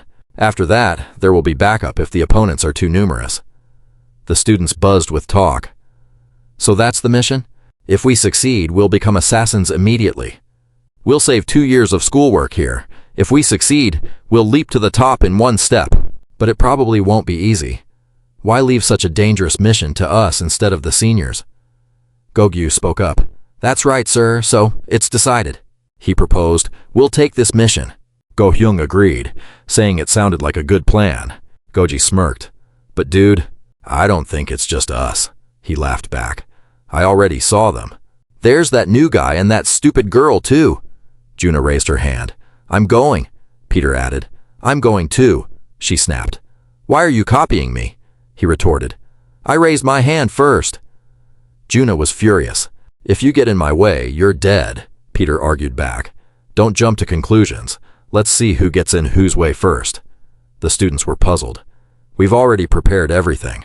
So we head over there and take action now, right? Unexpectedly, Kanji replied. No. First, you guys, he told himself. The time has come. I can do this. At the amusement park, the students were all confused. Is this really how we're supposed to carry out the rescue mission? Meanwhile, Peter was slacking off. Just enjoy yourselves for now. At the amusement park, cheerleaders were dancing. Peter teased, Hey, take me with you, miss. Juna was annoyed. You're 50 years old. What do you mean, miss? At this point, Go-hyung was bewildered. I just don't get it. Why are they wearing bikinis at an amusement park? Goje wondered the same. Is that really fun? They both said in unison. Seriously, I don't get it. She teased. Turn around and say that. Juna thought to herself. Even if he says that, it's still way too vague. The teacher said it was right here. At the same time, girls were surrounding him. Hey, can I get your number? Are you on TikTok? He replied before that. Kanju had instructed that this was where Chairman Choi's son, Yoon Gyeon, was being held captive. He told them they had to find the hostage and take down the kidnapper, she told herself. This is perfect. The last place he was seen was the Green World. Who knows where the kid is now, or if he's even alive. In a place this huge, where on earth are we supposed to find a lead? Juna thought to herself. But him? In a situation like this, does he actually have a plan? Like someone who already knew everything, Peter pointed. First, head in that direction. At the ticket booth, the staff replied. I'm so sorry, but you can only use this ride after booking in advance. If you understand, please step aside. He grumbled. What the hell? What kind of ride requires a reservation just to play? The staff explained. If you have any complaints, please send a DM. Go-hyung got even more ticked off. Complaints? Why do I have to send a DM for that? There was mocking laughter all around. It looks like those guys are at an amusement park for the first time, he noticed someone saying. It's easier if you download the app. When she checked the app, she sighed. The Atlantic and the haunted house are already booked out, he reminded her. Did you come here to play? Hey, Juna, aren't you going to do the mission? You really don't have what it takes. Yet, once inside the game zone, Go-hyung and Goje were screaming, Let's go, run! Sebastian was super excited. Hey, supercars, get out of the way. Run, San! Good, Juna mocked. Look how ridiculous they look. At the shooting range, the owner beckoned. You guys, this is super easy. I'm even taking a loss just for you guys. You know? She asked. What do we get if we win? Is it food? Peter was amused. I'll give it a try. Seeing the prey had taken the bait, the owner got excited. I think you guys are cute, so I'm giving you a free shot. He thought to himself, you idiots. You guys will never be able to knock these down, because there's something pretty heavy hidden under the dolls. The owner told himself, whether it's 10,000 won or 100,000 won, just play all you want. Thanks. I'm gonna make a killing today. Meanwhile, Juna was struggling. This is hard. It's my first time trying a fake gun like this. A while later, the owner regretted it. She was hugging a pile of teddy bears. Thanks, boss, he also said politely. Good work. He was excited. Hey, next one. Do that one, she yelled. Lee Juna, stop eating already.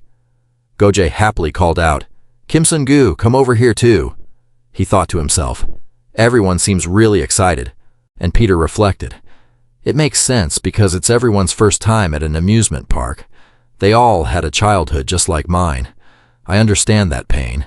So enjoy it while you can, because we don't know when we'll be able to laugh like this again. Cherish this moment. A while later, Juna complained. It was so hard to get away from them. We didn't come here to play, so why are we doing this? Her phone suddenly pinged. What is this? She was surprised. Choi Eun-gyeon? Isn't that the chairman's kidnapped son? Why am I picking up his AirPod signal? Is it possible? Juna thought of a possibility while following the signal nearby. She was skeptical. But why is the location? Juna suddenly wondered. At the women's restroom? Are you secretly analyzing who picked up his headphones? No, maybe it's just a coincidence. Should I ask the others for backup? Should I just go in alone? In the end, she decided to walk in and test the waters. Juna, full of suspicion. Wait, why is it so quiet? There's nothing special, but the signal is definitely coming from inside. She told herself not to jump to conclusions, so she needed to ask carefully. She put on a smile. Excuse me, Juna asked. Where did you get those AirPods? The girl saw Juna's creepy smile and screamed in terror. Her boyfriend rushed in. Babe, what's wrong? She snapped. That crazy woman just popped out from behind and tried to hit me. She felt flustered. That's not true. The girl fanned the flames. She kept trying to steal my stuff. The guy snarled. This girl has a pretty face, or wait, no. You little brat, you look pretty, but you're a thief? Juna rushed to explain. It's a misunderstanding, Without waiting for her to finish, he threw a punch. Who do you think you are, touching my girl? She pretended to be innocent. Babe, you don't have to hit her. I just want her to apologize. He scoffed. Of course she has to apologize. And he aggressively charged forward, intending to beat her up a little. Meanwhile, Go-ri started to worry. Hey, have you guys seen Lee Juna? Go-hyung was indifferent. She probably went to grab a bite to eat. He turned to the other. Hey, Parachute, have you seen her? No. Could something have happened? He replied nonchalantly. I haven't seen her. But Peter, still trusting, said, It shouldn't be anything dangerous. Back in the women's restroom, she began to fight back, and he was even more certain. There's no need for us to worry about those two. Juna tightened her grip on her opponent, quick as a flash, pressing a candy stick against his ear. Suddenly she stopped, remembering her old habit. Once she took care of him, Juna asked, Now talk. She pressed him. Where did you get this? He stammered. That. After finishing up, Juna ran to find her teammates. Everyone, I found it, she explained. These are Choi Eun-gyeon's AirPods. I found where they were last detected. He asked suspiciously. What? Peter speculated. Either way, it seems like we're looking at the same place, right? He asked. What are you talking about? Think about it. What's the most natural way to disappear? No matter where you go, if there are eyes on you, you choose a place that no one pays attention to, right? A place where it wouldn't be weird for someone to be. Someone screaming or getting attacked. He noted. Look at the front entrance of this game. It's been fully booked all day, a place where no one goes in or out. Based on the evidence, it was the haunted house, so they decided to go in. Gosei was serious. Playing around ends here. He warned everyone to stay focused. We don't know what might happen, so stick together. Juna, annoyed, shook off his hand and said, Go-hyung flipped his stance. I'll take the rear. She retorted, Just a second ago you said you were going first. They argued, Let's just go together. Lee Juna, seriously, get off me. Peter, however, fell into deep thought. It's strange. Why do I feel... He was confused. There was absolutely no sense of anyone being around. So, Peter warned, Get ready, slow down. He asked, What are you talking about? He replied, Our mission is only just beginning. Go-hyung said, Is this even okay? Peter answered, Even so, we're already halfway there. And he thought, Why is that? He analyzed, Find the hostage and take down the kidnapper. To do that, and Peter realized, our mission from the very beginning was to get kidnapped. And they collapsed. She tried to open her eyes, dazed. Go-hyung saw a shadow approaching. At that moment, at the headquarters, Kanju screamed, Stop! The staff member jumped. The instructor hurriedly asked, Where are the kids right now? The staff member was blank. They're on their mission, aren't they? Kanju urged. Contact them now. The staff member was flustered. What? Why, sir? The instructor called, then reported. They aren't picking up. What's going on, instructor? He replied. This isn't a simple mission. He then called out a name. Park Sang-do. The staff member panicked. Don't tell me. It's Park Sang-do? Kanju confirmed. That's right, Park Sang-do. He remembered a time when he was once nominated to be an apostle, but Glory couldn't stand him and kicked him out. Not realizing the level of danger, he laughed it off. But sir, they aren't idiots either. They've already learned everything they need to learn. So what could possibly happen? He sighed heavily. Kanju's face was full of panic. Seeing him so terrified, the staff member also panicked. Sir, instructor, this is... Meanwhile, in a warehouse full of suitcases, Juna and the others were tied to pillars. Sang-do muttered, Do you guys have any idea? The sleeping gas you guys inhaled is chloroform. You know the anesthetic you always see in the movies, right? Usually, if a normal person faints, they'd sleep with their mouth open. Back at school, he stuttered, calling out to the instructor. Kanju was dead set on stopping Park Sang-do. He warned that the guy was ruthless. He then quickly barked out, Now is not the time for this. We have to save the kids in the warehouse. Inside, she thought, I think we've been found out. What do I do? Kanju was terrified. If they got caught by him, the kids would have their legs chopped off. Just then, the phone in Juna's pocket rang, grabbing Sang-do's attention. He picked up and said, Hello? Kanju growled, Hello, Park Sang-do. If you lay a single finger on those kids, I will risk my life to kill you. Sang-do replied in a calm tone. Long time no see, Senior Kanju. But why would you say such scary things? He hinted at the past. Are you afraid I'll make them crippled, just like you, Senior? Kanju furrowed his brows, his teeth grinding in pure rage at those words. He roared, You son of a b... I won't let you...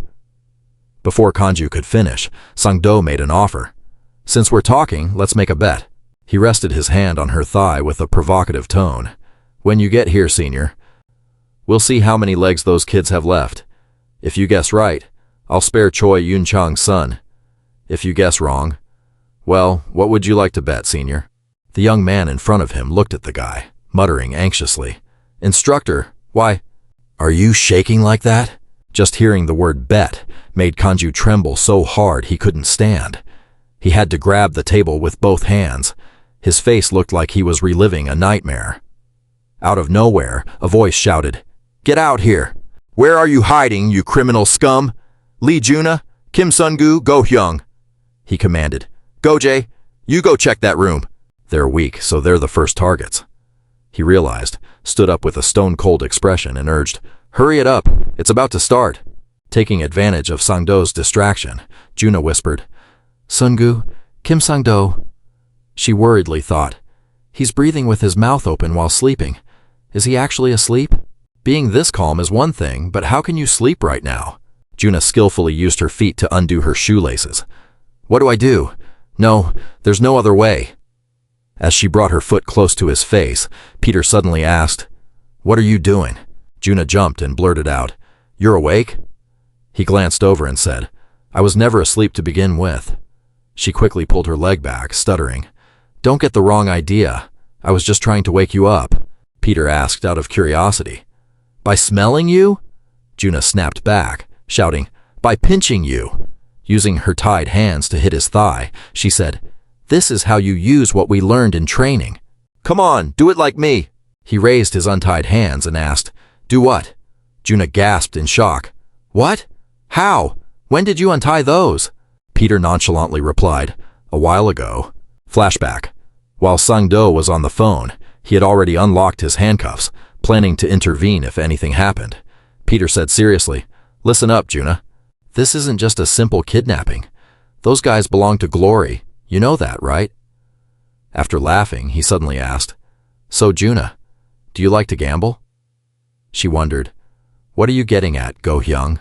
Rubbing his neck with a look of contempt, he said, Pretty bold for a regular office worker, aren't you? Ending it here is fine, but we're on a mission. He threatened, If you don't want to die, talk. Both of them asked together, Where is Choi Yun-chang's son? He flashed a creepy smile. You little students have such sharp tongues. I like it. How about this? Let's make a bet. Go-jae found it interesting and smiled at Go-hyung. A bet? Catching on, he smirked and replied, Fine. Sang-do proposed a deal. If you two win, I'll do whatever you want. And I'll let Choi Yun-chang's son go. Meanwhile, Kanju was speeding there, feeling extremely tense. "No, if you bet with that bastard, you guys will never win his twisted game." He reached behind his vest as if pulling something out. Sang-do pulled out 2 knives and smiled sinisterly. "If you lose, you'll have to leave a leg behind." Go-hyung licked his lips in excitement. "I thought he was just a regular office worker." "But he's a surprisingly sexy office worker, huh?" Goji watched with a cold gaze. "But are you okay, sir?" The two of them ripped off their shirts, revealing their muscular physiques. He shouted with extreme excitement, "Because from tomorrow on, sir, you'll be sitting in a wheelchair." Suddenly, he threw a knife toward Go-hyung's feet. Sang-do smiled warmly and offered his hand. "A bet should be fair to be fun, right?" He grabbed the knife and lunged forward, laughing triumphantly.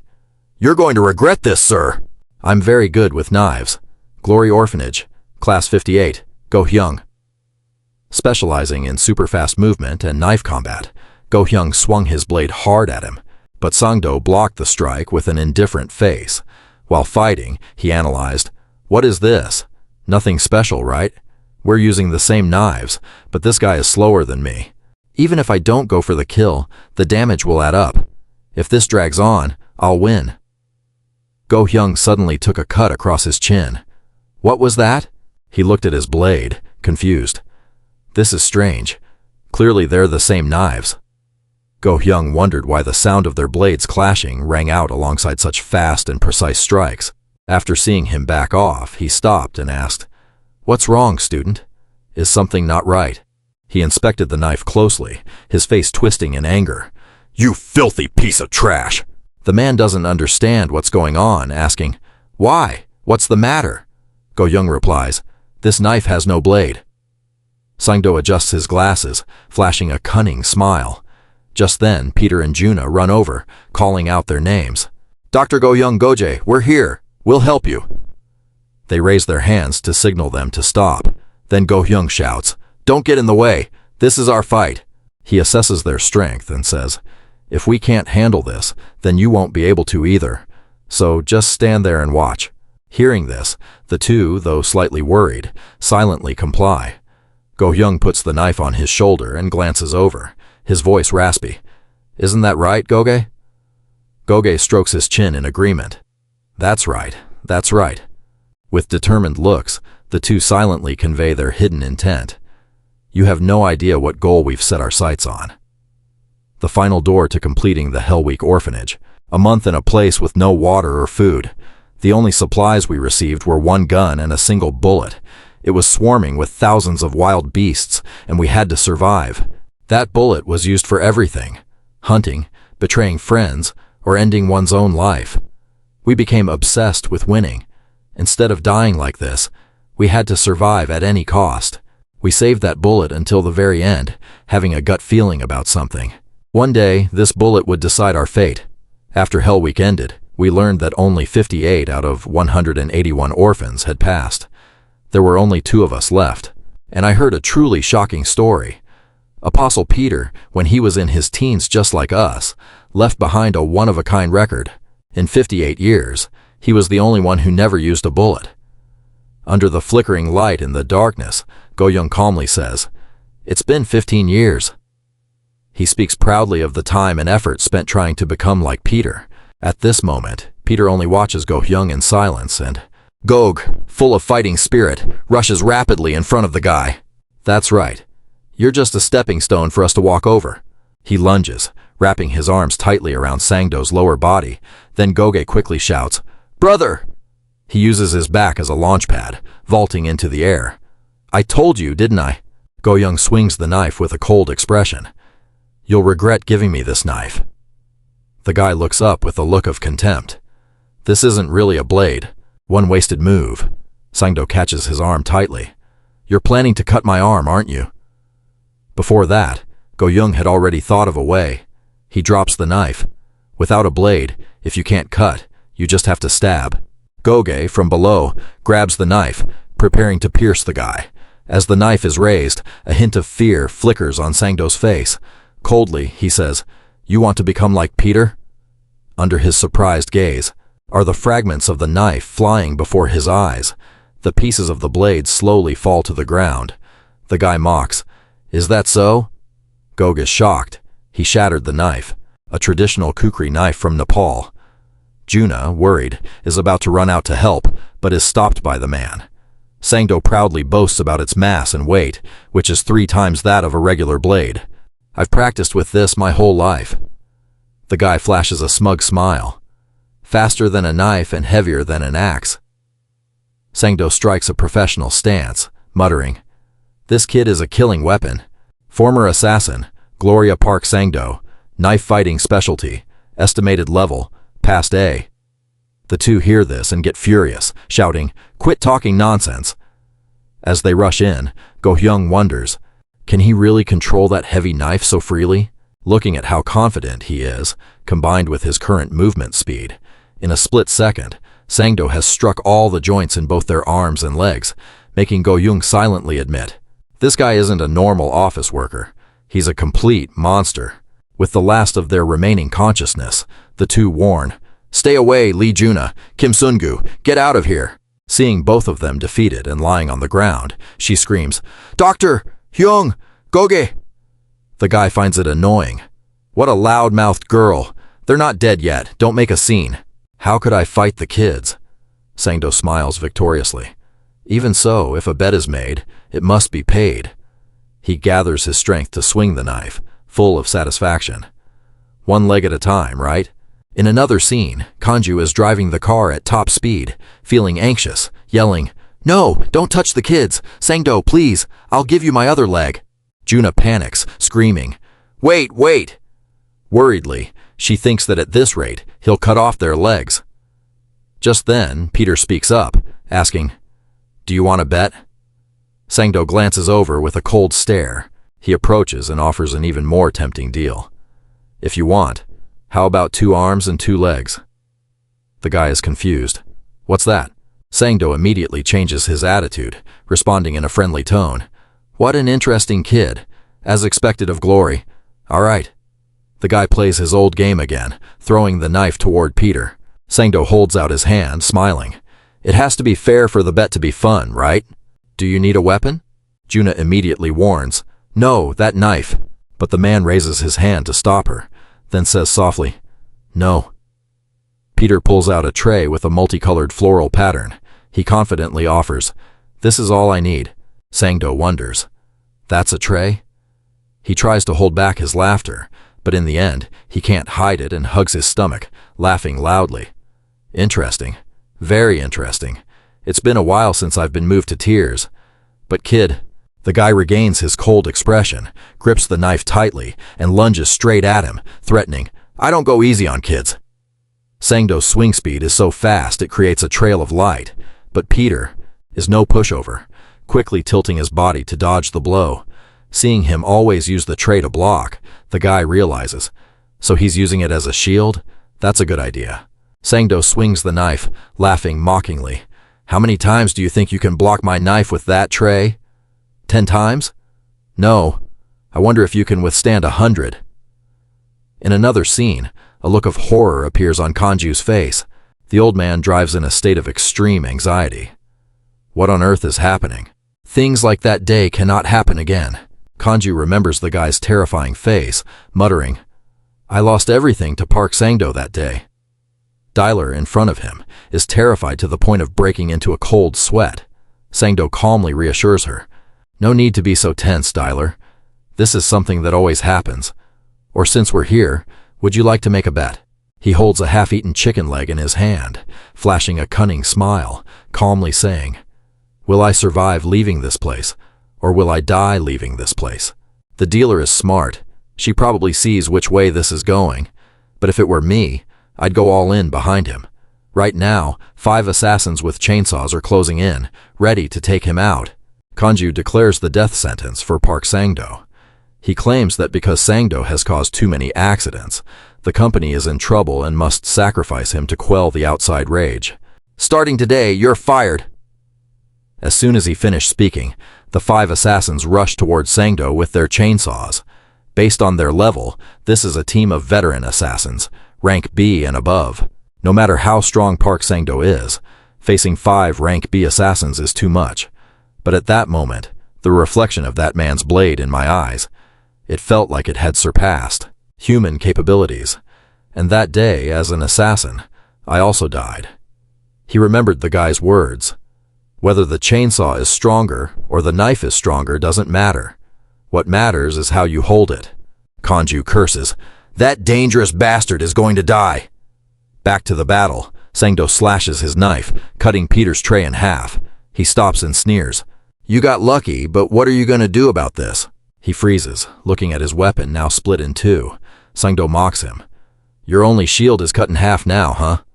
Seeing the situation turn grim, Juna draws her knife from behind her back, muttering, This isn't good. I have to help Peter. Curious, she asks. Is that called a cookie? He holds the tray, inspecting the cut the knife made, analyzing it with amazement. Usually, a cookie isn't used as a sharp weapon, so I'm surprised too. It's sharper than I thought. Suddenly, Peter uses so much force that he bends the tray. Juna realizes in shock. Wait, what? That tray wasn't meant to be a shield. It was meant to be a weapon. He grips the two pieces of the tray, grateful. Thanks to this, I've got myself a great weapon. Sangdo ruffles his hair and smiles, replying, All right. Looks like you're no ordinary student, huh? He is confused. What is this? Was that bastard just lucky? No, it wasn't just luck. Just a moment ago, he clearly thought he had landed the slash, but in that split second, the guy had backed away. As he took off his vest, Sangdo wondered, he survived and the tray got split in two? Can you believe that? Is he really just a student? He tosses his vest at Peter and declares, Hey kid, I don't know where you learned these tricks, but they won't work on me.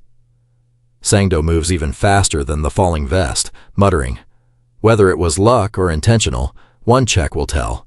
He swings his knife, slashing in a hashtag pattern. Just as the vest covers Peter's vision, making him unable to dodge, Sangdo laughs mockingly. As expected, a kid is still just a kid. This time I definitely got him. Suddenly, his expression turns to panic. The thing Sangdo slashed at first turned out to be a cushion, while the real Peter had moved lightning fast to his back, swinging half the tray at his neck. He freezes in shock, muttering, I clearly felt like I cut him. The cushion. A streak of red light slashes across Sangdo's neck. He reacts quickly, dodging away, but a small cut starts to bleed. Blood on his hand, Sangdo mutters, Damn it. He got behind me in an instant and went for my throat without hesitation. If I hadn't blocked with my hand, he would have torn my artery. He feels suspicion. After experiencing that blow, he asks, Are you really a student?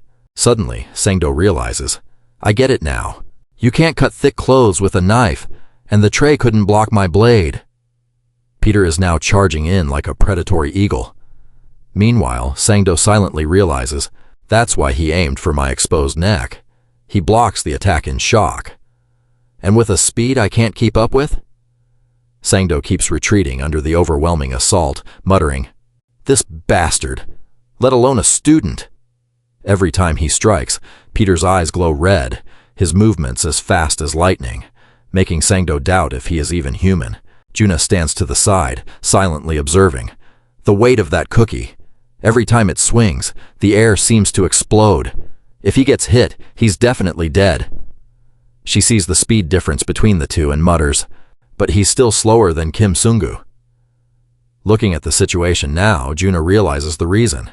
It must be the weight of the knife. If this continues, Kim Sungu will win. Suddenly, an invisible line streaks across Peter's face, leaving a cut. This startles her. Kim Sungu has been attacked. Sangdo draws another knife from inside the previous one, muttering, When catching a cow, you use a cow-catching knife, but for a mouse, you use a mouse-catching knife. Juna gasps in shock. There was another knife inside the knife. His eyes are cold, his expression calm. He analyzes. His cookie is 3 times heavier than a normal knife. As the tip of the blade is right in front of him, Peter realizes the reason. He ditched the heaviness so that speed wouldn't be his only weapon. Sangdo's attack speed is faster and stronger, making it seem like every time Peter parries, you can see the air exploding. Juna stands frozen, overwhelmed. That guy, he's like a completely different person compared to before. So much faster. She watches, confused. But it's so strange. That thing is clearly a weapon for stabbing. Watching his fast but strange attack movements, Juna wonders, why is he only swinging it around? Sangdo plants his feet firmly into the ground to anchor himself, then pours all his arm strength into a blow, shouting, "Die, you bastard!" His face remains calm even as the blade tip nears his throat. He is shocked to see his own arm involuntarily drop the knife. Sangdo looks on in horror as the knife falls. "No, no way!" Peter speaks with a hint of mockery. "Why? Why does your arm have no strength left?" He darkens, muttering, "Now I get it. You bastard!" Sangdo recalls his previous actions and realizes it wasn't about cutting his throat. From the very beginning, he had been aiming for his arm. "You bastard!" Sangdo, thinking back on his previous moves, suddenly realized he hadn't been aiming for her throat at all. He'd been targeting her arm from the very start. Looking at his own lacerated arm, he stared at the boy and asked, "What the hell did you do to my arm, kid?" Peter replied coldly, his gaze dropping to the streaks of blood on the floor as he explained, "The muscles, the flexors, extensors, the median nerve, the ulnar nerve, and the radial nerve. Every single muscle and nerve you need to use your hand." Peter held out the blood-smeared tray towards Sangdo and added, "I've cut them all."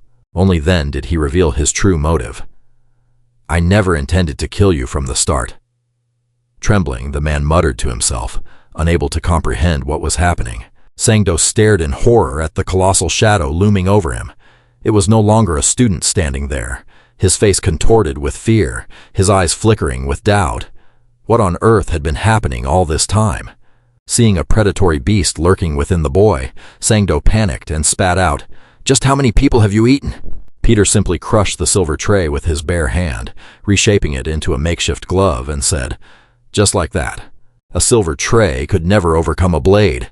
He rolled up his sleeves, his eyes steady and resolute, and declared, "It ends now. I'll show you how to crush a boulder with a single egg." The scene shifted back to Sangdo's past, where a kid from his group of bullies mocked him. "Hey, look at this. This is hilarious." The bully burst into mocking laughter. "This guy's drinking piss." As a child, Sangdo was hung upside down from a tree, covered in urine, while they sneered, "Hey, does it taste good? What does it taste like? Want me to give you some more? So much fun." The kid waved goodbye after getting his fill. "Most of my childhood was spent imagining how I'd kill that bastard. That was fun. See you later, Park Sangdo." I didn't have the guts to fight back, and that incident woke something up in me. In another scene, two vicious dogs bared their razor-sharp teeth. They lunged frantically as if to tear everything apart. Sangdo fell, scrambling backward in a panic, screaming, "Stay back!" The bully pulled the two dogs back by their leashes. He smirked while holding the chains. "If you can beat them, I won't bully you anymore. How about it? Back then, I'd rather have died." The bully's tone was provocative. "Want to bet?" Those words made my heart pound, and my trembling legs carried me forward. When I was hanging off that cliff, I didn't know the reason why, but now it's crystal clear. Betting my life makes me feel stronger. Dopamine, serotonin, adrenaline. That rush of power I get when I gamble with my life. It's my drug, and I always win those bets. I am the strongest. Back in the present, Peter landed a devastating hook that completely warped Sangdo's face. He was sent flying, muttering, "This can't be." After the punch, the tray glove flew off. Juna gasped, covering her face in shock. Peter's face remained expressionless, his eyes burning red and sharp as blades. Clenching his right fist, he lunged with overwhelming intensity. Terrified, the man screamed, "Stay back, you bastard!" Trembling, the man pulled out a grenade. Sangdo roared, Get down, you bastard!" He pointed the grenade at the suitcases behind him, shouting a warning, "Before I blow it all to hell!" Peter's expression remained calm, even as Sangdo taunted, "Do you even know what these are?" "These are the kids you've been looking for." The camera shifted to the child tied up inside the suitcase. The man shouted, "Chairman Choi Yun-chang's son is in here too." Hearing this, Juna looked absolutely horrified, crying out, "Is that madman stuffing people into suitcases?" "No, if that goes off, we're all dead." Peter kept his head down, silent, while Sangdo continued his aggressive threats. "See that air vent on the ceiling? If this thing blows, everyone dies." He roared, eyes wide with madness. "If you don't want to die, get on your knees. Kneel." In a split second, Peter saw an opening, snatched the grenade from Sangdo's hand, and jammed it straight into his mouth. "Do it if you can." Peter clamped Sangdo's mouth shut, pulled the pin, and whispered, "If you're using a grenade, you know how it works, right? I pulled the pin already, so if you don't want to die, keep your jaw clamped shut." Terrified, the man stammered, "You—" Peter tightened his fist, the pin between his teeth, his eyes piercing. "Like this," Sangdo muttered. "You bastard." Immediately, he took a brutal, earth-shattering punch to the ribs. His body doubled over, but he kept his mouth clamped shut around the grenade. Another heavy blow came down from above, slamming into the back of his neck, making Sangdo's eyes roll back. Blood splattered everywhere. Sangdo couldn't even stand anymore. A horizontal punch hammered into his face, and Peter landed the final blow, sending Sangdo crashing to the ground. Even after being beaten to a pulp, he still kept the grenade firmly in his mouth, earning a nod from Peter. "Look at that. He's really holding on to it." He leaned over, put the pin back in, and said, "I put the pin back, so stop playing games. Get up." Peter's handsome face was now smeared with blood, his eyes still burning red. He pulled the grenade out of Sangdo's mouth, his voice low. "It's not over yet." Sangdo slowly pulled himself up, stammering. I didn't mean for it to go this far." Juna whispered, "No, what is he planning now?" Feeling something was wrong, she shouted, "Wait!" Sangdo fell to his knees, hands clasped, tears streaming down his face as he begged, "Let's call it a draw, okay?"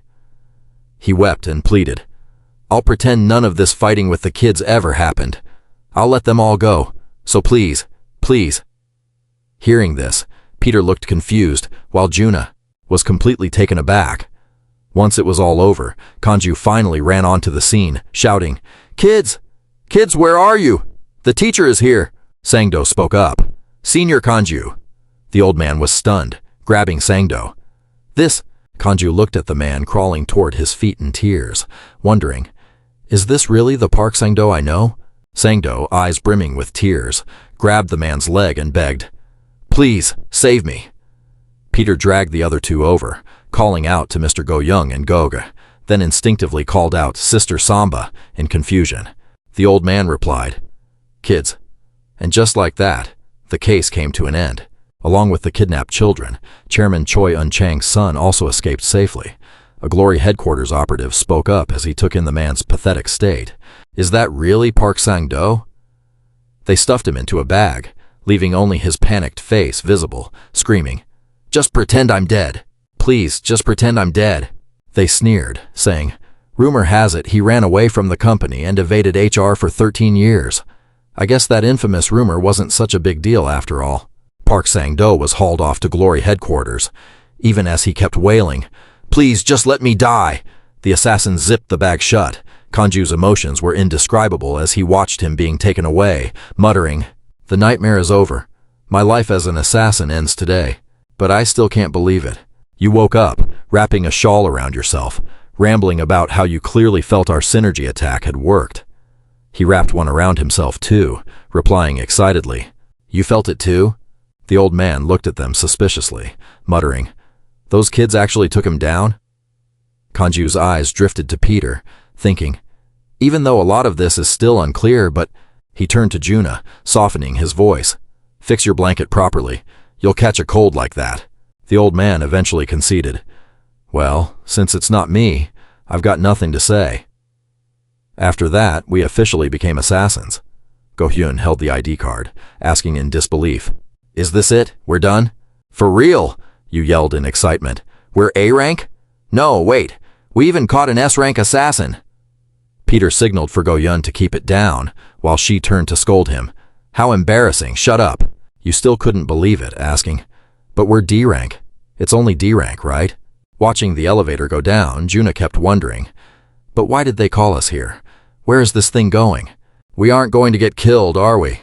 When the elevator doors opened, he froze, and Juna's eyes went wide. "Are we actually going to die?"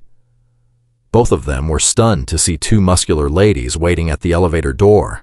Go-hyun broke into a cold sweat, frantically mashing the elevator button, blurting out, "Wrong place! Wrong place!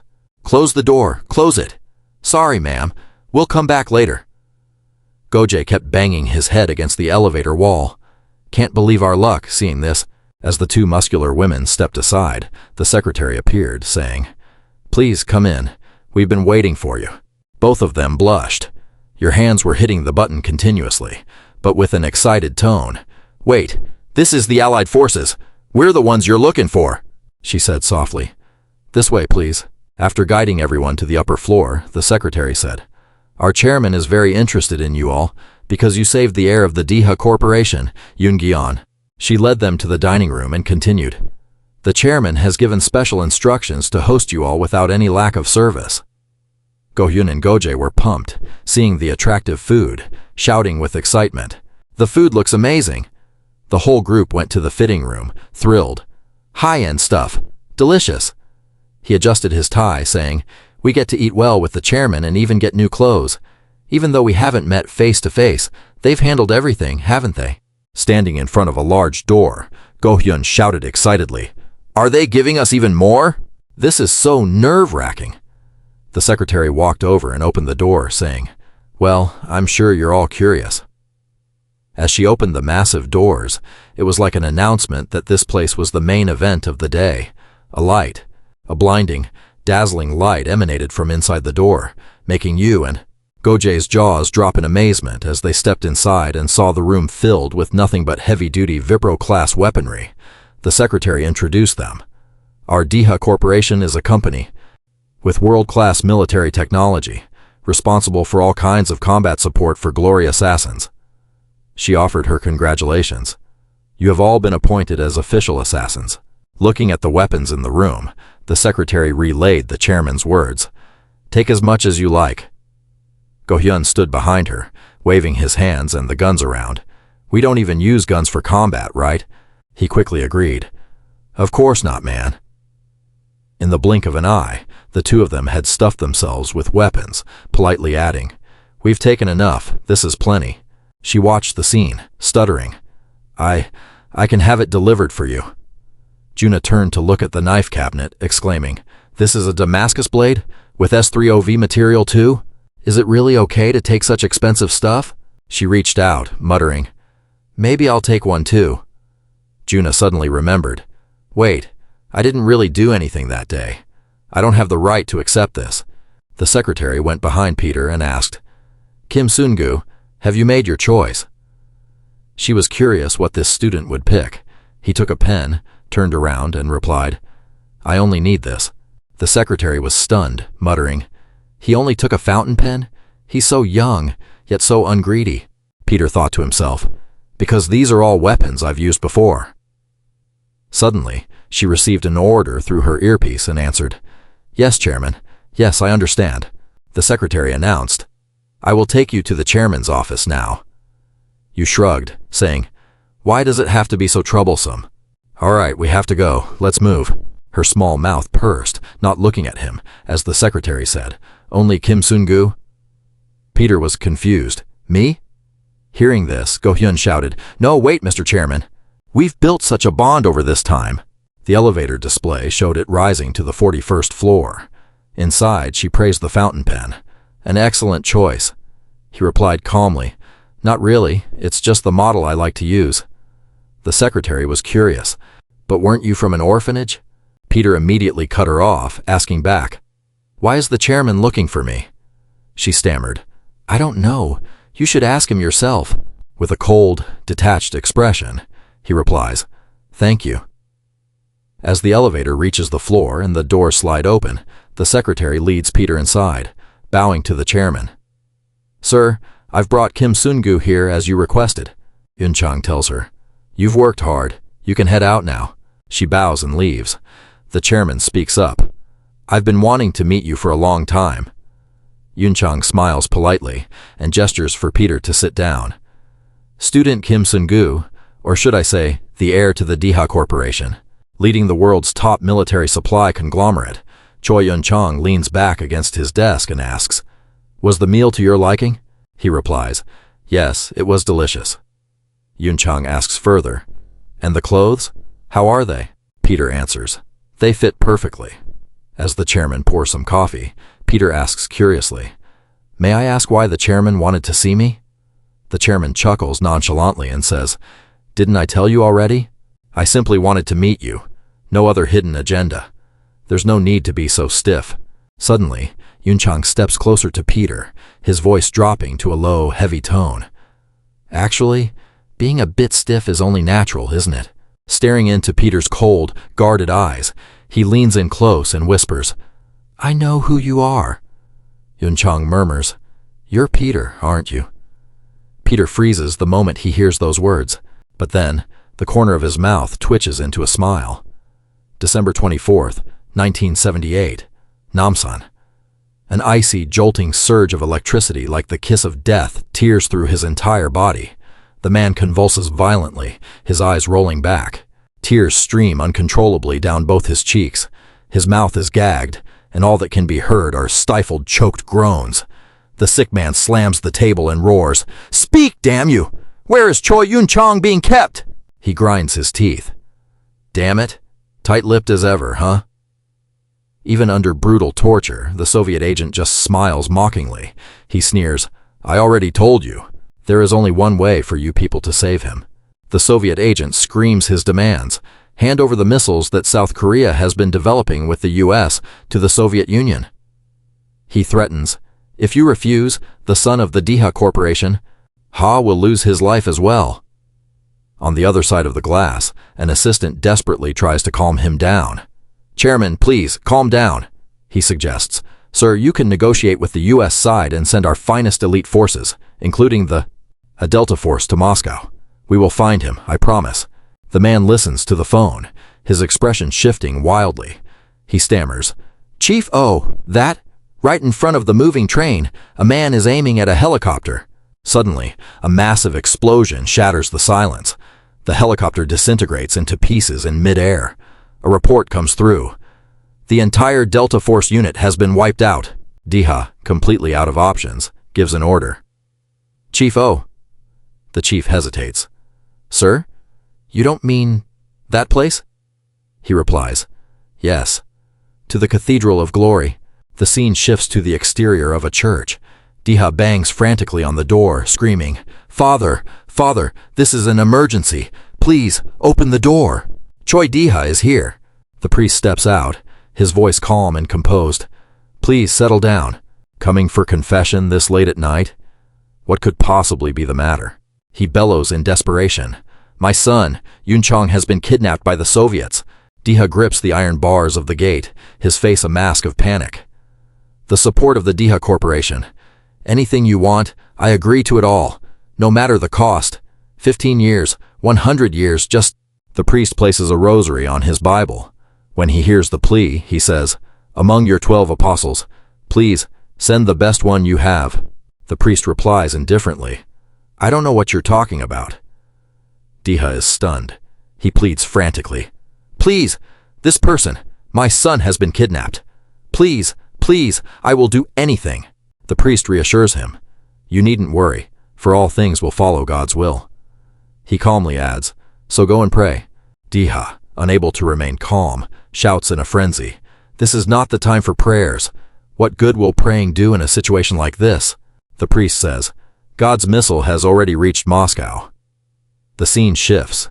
Peter, his face expressionless, grips the handlebars and races off on his motorcycle. Diha, still anxious, asks, "But father, will it be all right? 3 special forces teams were sent before, and they were all wiped out. Even if he is an apostle, going alone, will he?" The priest answers without hesitation, "That person will be able to do it." Scene shifts. Behind the train, a guard lies unconscious. When Peter appears on the train, the priest's confident voice echoes in memory. "Even alone, he will get it done. My son is the strongest." Everyone in the train car stands up, turning their eyes toward him. The bearded man asks, "What the hell? How did you get in here? Wait, did you come alone?"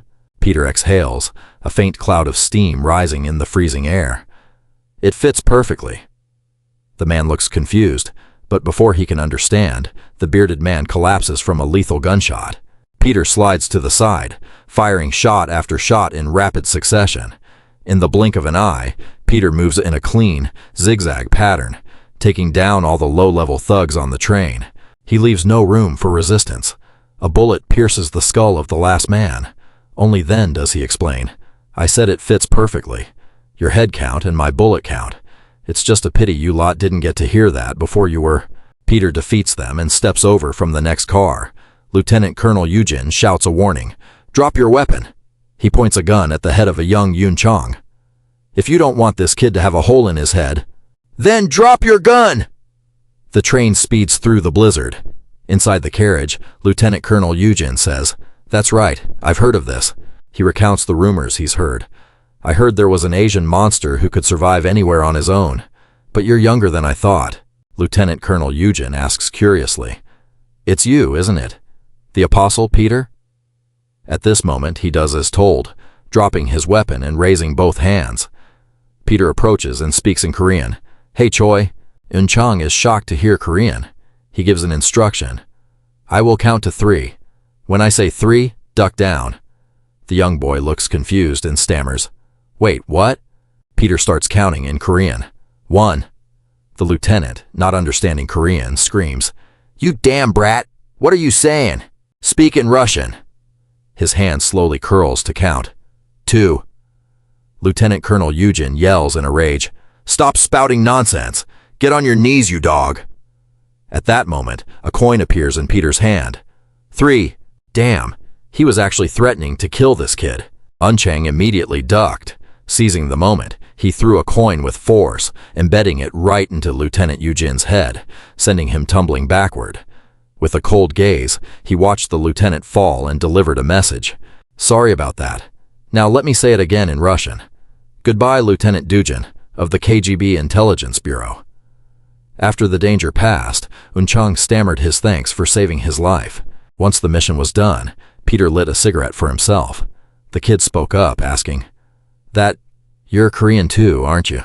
Yun Chang thanked him with deep gratitude, promising never to forget this favor.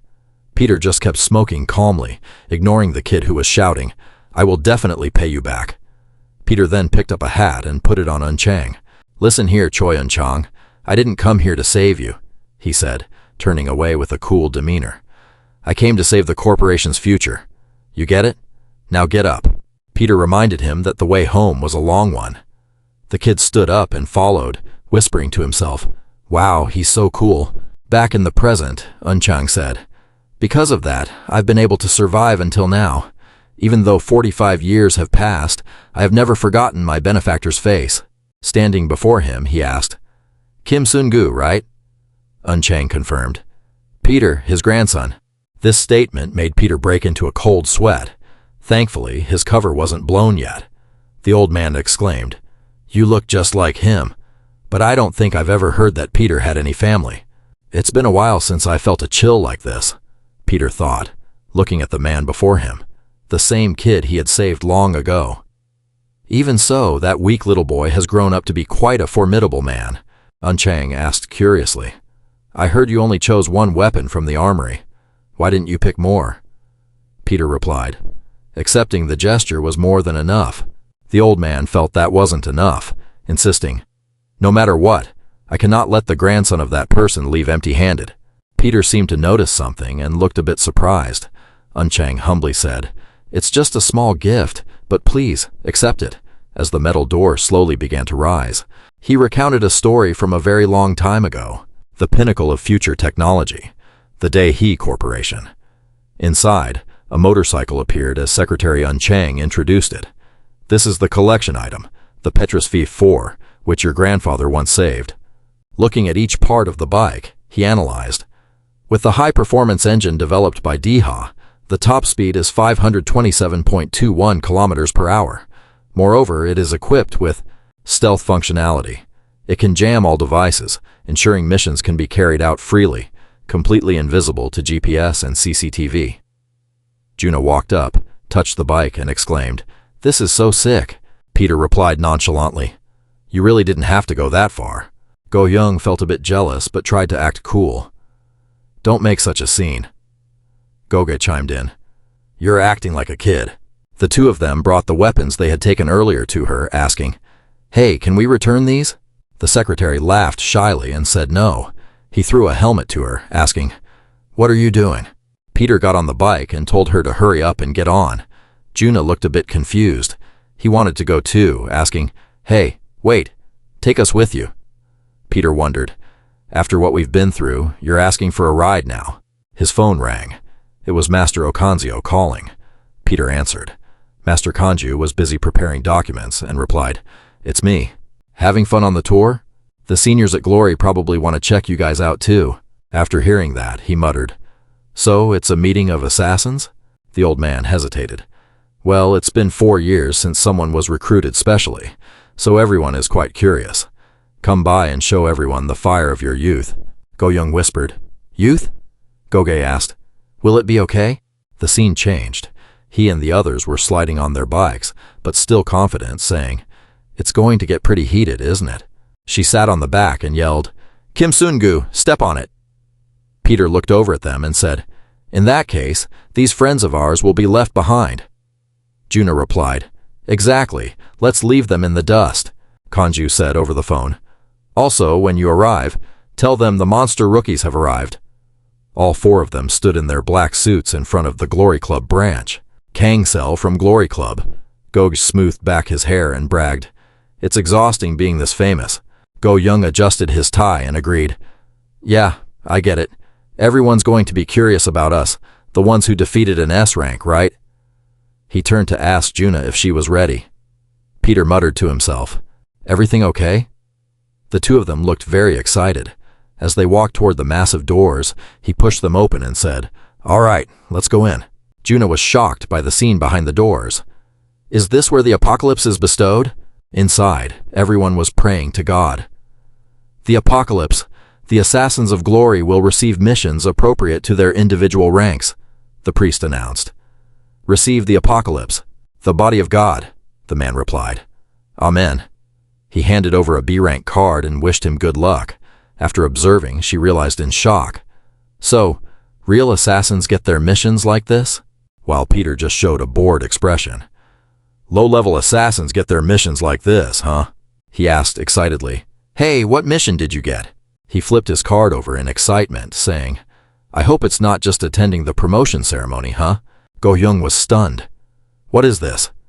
Goga flipped hers over as well, questioning, "What does fight even mean?" The priest stepped forward and asked, "Is this your first time here?" The uncle smiled kindly and explained, "I never give missions to newcomers." He asked haughtily, "Hey, old man, do you know who we are?" He chimed in, "If you knew, you wouldn't be talking like that." The priest took out a glass of red liquid and held it in front of them. "Instead, I will give you a special holy blood. It's quite delicious." Goge immediately praised it. "This smells so good." Go-young, a bit wary, burst out laughing. "I think this old guy actually likes us." Just then, that so-called holy blood poured down over his head. The old guy gloated, "How's that? Tastes good, right?" The priest wore a wicked grin. "I've been waiting for you trash to show up." Go-yun bit down on his provocation card, snarling, "I don't know if you're crap or bean paste, but some people just need a beating to learn their lesson." Veins bulged on his face as he looked up. "You're the same, aren't you?" People in the church started circling them. Ghost warmed up his legs, challenging them. "So, we're fighting regardless of rank, huh? We don't go easy on old men." Go-yun twisted his body to loosen up, mocking, "Seems like you're campaigning to become a B rank. The world out there is pretty cold." The guy with the scar across his eye sneered. "What a bunch of laughable idiots." Guangzhang mocked them. "Even if I don't know what D rank means, I haven't been able to figure you guys out for a while." The old guy glared when he heard the kid say, "Obviously, you wouldn't know." Go-yun lunged forward, throwing a kick, arrogantly declaring, "We weren't born to just be D ranks." The scarred man dodged the kick, followed immediately by a heavy punch from Goje, who warned him, "Remember this, we're brothers. Doje will become an S-rank apostle." Seeing the old man dodge his attack, he growled, "Man, this B-rank guy is seriously annoying. All right, no more playing around." The onlookers watching the 2 of them fight grew suspicious. Those kids are actually pretty good. Are they really just brats? Fearless as ever, Juna was amazed. The Du brothers are good. They seem more confident and way stronger than when they faced Park Sang-do. The scarred man backed away toward a chair, confused. What the? The old guy only saw Goje and muttered, "Where'd the smaller one go?" Suddenly, 2 arms shot out from under the chair, grabbing the scarred man's legs. Go-hyun popped out from behind, asking, "Looking for me?" The old guy jumped back, stunned. "Since when?" Go-hyun immediately shouted, "Goje!" Goje appeared like a giant, clasping his hands together, leaping up to deliver a massive blow from above. Blood splattered onto Go-hyun's face, leaving him stunned. The scarred man sneered, "Dreaming of being like Peter?" The old guy, holding a blood-stained club, turned around and chuckled. "I was just like you when I was your age. Gotta teach the little toddlers some practical lessons, right?" The scarred man blocked his attack, his expression turning serious as he declared, "Okay, I'm not playing around anymore either." Juna panicked at Gose's desperate scream, but Peter remained calm. He reached out and yelled, "Gog!" The old man delivered a punch so powerful it distorted the guy's face. Her face twisted in panic as she rushed forward, shouting, "Stop it!" Juna was blocked by Gwangjang, who wrapped an arm around her shoulder and smirked. "So? How's it feel watching the truth about the glory assassins?" Gwangjang, a 33rd ranked B rank, looked at the scarred man giving the other guy a beating and said, "That old guy had to work his whole life just to reach B rank. Even an ordinary assassin at that level is in a different league. Glory's D ranks are tasked with targeting ordinary people. Total D ranks, 336. Total C ranks, 200. C ranks face targets using force like gangsters. Total B ranks, 100. B rank missions can involve clashes between assassins. Total A ranks, 36. A rank assassins handle national-level assassination missions. After becoming an assassin, you just swing your blade until you die. You have to vomit blood to reach the top of glory." He hesitated for a moment. "Well, you have to throw your life away just to reach A rank. But reaching S rank is impossible, no matter how hard you try. The 12 apostles are at the peak of all assassins." The scarred man grabbed Go-hyun by the throat and mocked him. "Kid, want me to teach you how to become an apostle?" he stammered. What? What is that?" The old guy grinned wickedly, tightening his grip on his fist and growling, "You just need to be reborn, that's all." Then he slammed a blow like a lightning strike into Go-hyun's face, knocking him unconscious. The scarred man jeered, "Do you finally realize how arrogant you are? Apostles? My foot. Go drink some more of your mother's milk." The surrounding crowd burst into laughter, mocking him. "Since when do you brats from Glory Orphanage have mothers?" She felt pity for him and spoke up. "Even so, do you really have to go this far?" Gwangjang stepped in. "Hey, little girl." He flicked Juna on the forehead, warning her. "I heard you're Bekho's dog. Be grateful you're a nobody with no powers. You don't have the status. And what kind of assassin are you anyway? Even a stray dog would laugh at that." Peter grabbed Gwangjang's hand, squeezing it tight while he kept rambling. "But you know, even if you're Bekho's..." Gwangjang realized what was happening, muttering, "What the?" The senior stepped up to protect Juna. "Don't cross the line," he asked. "What is it, you son of a b—" Just as Gwangjang started cursing his mother, Peter's grip tightened further. He remained calm despite the provocation. "You want to fight, don't you?" Scene change.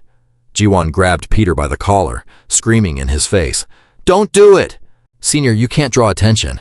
Look, the crazy killer Kim Sun-gu actually took down Park Sang-do, an A rank. Can you believe it?" She worriedly explained. "With your skills, it's only a matter of time before Glory gets suspicious. Any plan will become dangerous. Don't worry about the kids' lives." Back to the present, he muttered to himself, "I know. If I want to stab them in the back, I had to stay hidden at D rank." Gwangjang slammed his hand into Peter's face. "Speak up, you arrogant piece of trash." She just covered her terrified face with her hands while he kept spewing insults. "Look at you, acting like a streetwalker putting on a show for a girl, huh?" Peter remained calm. "Keep hitting me if you want." Gwangjang stopped, intrigued by his silence. Then Peter's tone shifted, softening. "Let me take him to the hospital.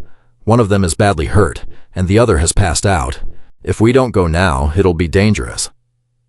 Just then, George regained consciousness and crawled over to Go-hyun, whispering nervously, "I won't mention the apostles again. We won't forget what our seniors taught us. With a cold gaze, Peter bowed to the seniors. The guy wiped the blood off his hand and sneered. "You pathetic loser, wearing everyone out. Fine, whatever, we'll stop here." Suddenly, Guanzhang reached out his hand and said, "Wait, instead," he made his demand. "Hand over your volunteer qualification certificate." Peter's face tightened with irritation as he heard the request. Guanzhang smirked mockingly. "Grow up a bit, then come back and find me." All four of them walked out of Glory Church. Unlike their excited arrival, everyone was now battered and strangely silent. Go Hyung was being supported by Go Rei, muttering to himself, "What is this? How am I supposed to explain this to Teacher Kanju?" Juna looked heartbroken when she heard him say, "If we tell him we lost the qualification certificate, he's going to tear our heads off." Go Hyung stood there, covering his face with his hands, his voice choking up. "I'm sorry, Lee Juna, Kim Gong-gu. I couldn't protect you all." Peter's eyes softened, even as Juna shouted, "Even so, it's a good thing you guys didn't step in. Can't we just reapply for the certificate? The more arrogant you are, the more dangerous it gets." Go Hyung laughed bitterly, his tone filled with self-reproach. "Honestly, I really wanted to be a captain and show everyone how cool I could be." He took his helmet and put it on her head. "Go on, Captain." Peter covered Go Hyung with the helmet, his face streaked with tears, and said, "It's time to eat." Choking back tears, he replied, "Yeah." The motorcycle sped down the road. It was just the two of them now. Suddenly, Juna spoke up. "Hey, Kim Gong-gu." Peter, curious, asked, "What is it?" She asked, "What do I have to do to become stronger?" He scoffed. What a pointless question. Peter wondered why she was asking that. Juna hesitated. "It's just, didn't you see it?" Confused, he asked. "See what?" She recalled the moment. "We were just robbed like that, weren't we?" Peter replied, "If you're weak, you're bound to be robbed. That's just how it is." Peter felt annoyed. "You're really irritating me," Juna whispered. "I'm just weak anyway." He noticed her two hands were gripping her shirt tightly. At that moment, Peter felt so annoying. Inside the church, the voices of the scarred man and Guanzhang echoed. Guanzhang still felt refreshed. This world is already crowded enough. Thinking about fighting over scraps with those guys makes me want to snap.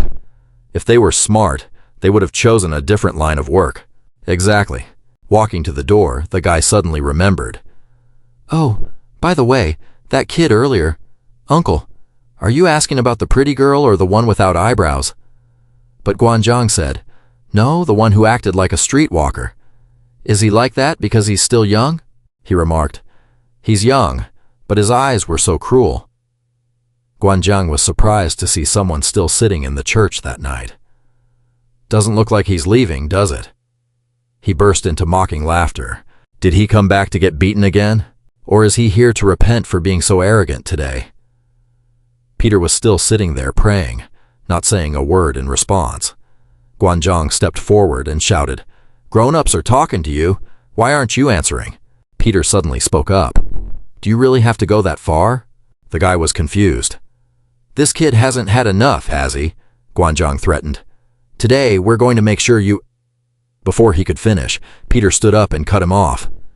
"That's why I came, to show you something. Something you've never seen in your entire lives, and never will see again. S rank." Peter held his prayer beads, and a faint blue light shone, as if he were a saint. He lowered his voice. "The Battle of the Apostles." After hearing that proclamation, both men fell silent. The scarred man asked in surprise, "The battle between apostles, you said?" The old man clutched his stomach and burst out laughing. "The battle between apostles? What are you talking about? In this world, anything can happen, huh? Listen, kid, I've been working here for 14 years and I've never even met an apostle." The scarred man laughed until he shed tears. The old man mocked. "This young guy doesn't know anything about life. Let's just toy with him for a bit, then let him go." "Guanzhang!" the scarred man called out again. Guanzhang, the old man, glanced over and muttered, "Wait, what's wrong?" The scarred man was slightly worried. "Guanzhang, why are you frozen?" Guanzhang's whole face darkened. A high schooler, a D-rank assassin, he didn't even remember the kid's name. No weapons, no support items. The only thing in his hand was A string of prayer beads. There were clearly too many flaws. He broke into a cold sweat and muttered, "How is this possible?" Guanzhong looked into Peter's cruel eyes, his face as cold as ice, and couldn't believe it. He gasped. "How could those be the eyes of a D-rank brat?" The old man questioned. "Hey, Guanzhong, why are you standing there like that? Don't tell me you're afraid of that little punk," he retorted with a forced, arrogant laugh. "What are you talking about?" Guanzhong grabbed his head, trying to calm himself down. "That's right. He's just some punk with a mediocre look in his eyes. I've been overestimating him way too much." Clutching the Bible, the guy shouted, "Hey kid, there's an unspoken rule in this business." Guanzhong hurled the book at him with all his might, thinking, if a low-level assassin tries to revolt against a higher-ranking senior, that senior is allowed to deal with him on the spot. If I throw this book, he'll instinctively raise his hands to block it. His waist will be wide open. Yeah, that's it. His instinct to protect the target area will make him hunch over, but my real target isn't his waist. He lunged forward toward Peter with 2 fingers aimed. "It's his eyes! Game over!" Suddenly, a look of pure terror flashed across his face. He attacked with his beaded necklace, and in a flash, the guy only saw the beads, mixed with his own blood, flying everywhere. As he met Guanzhong, the guy muttered, "What is this? These aren't normal beads." While he was stunned, the string was already... Peter manipulated it, looping it around Guanzhong's neck. A terrifying silence followed. Bang! All the pillars in the church were shattered. The guy froze, his pupils shrinking to pinpricks. With just one pull, he had... Guanzhong sent him flying through the air. The guy gasped for air, snapping back to reality, panicked and clutching his throat, his whole body shaking. The scarred guy shouted, "Guanzhong, what the hell are you just standing there for?" At that moment, he still couldn't shake the chilling sensation of what just happened. Guanzhong looked at him, absolutely terrified, whispering, "It's impossible." The mental image of himself being beaten every time he rushed at Peter made him certain, because he had already experienced that feeling of death 1,000 times over. Everything I've learned from hundreds of battles over 10 decades is that my intuition tells me I'll lose to someone, even without fighting them directly. But what is this? This feeling?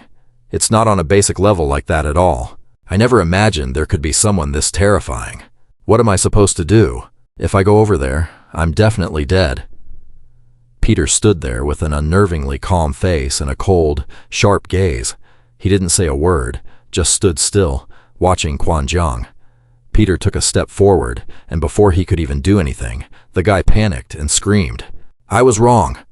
Guanzhong squeezed his eyes shut, his face dripping with cold sweat, shouting, "If you could just let today slide." Peter raised his hand to his face, making the guy so scared he went mute, saying, "I heard that the ability to sense death is a basic skill for an assassin. Senior, you truly have extraordinary qualities." But Guanzhong was so terrified that his legs gave out and he collapsed to the ground. Peter walked away, leaving a parting reminder. Next time, pay attention. When he got outside, he heard someone yelling inside. The old man wondered, "What are you doing?" The guy, his voice still trembling, shouted back, "Shut your mouth if you don't want to die." G1 drove up, looking confused. "What's going on with this person?"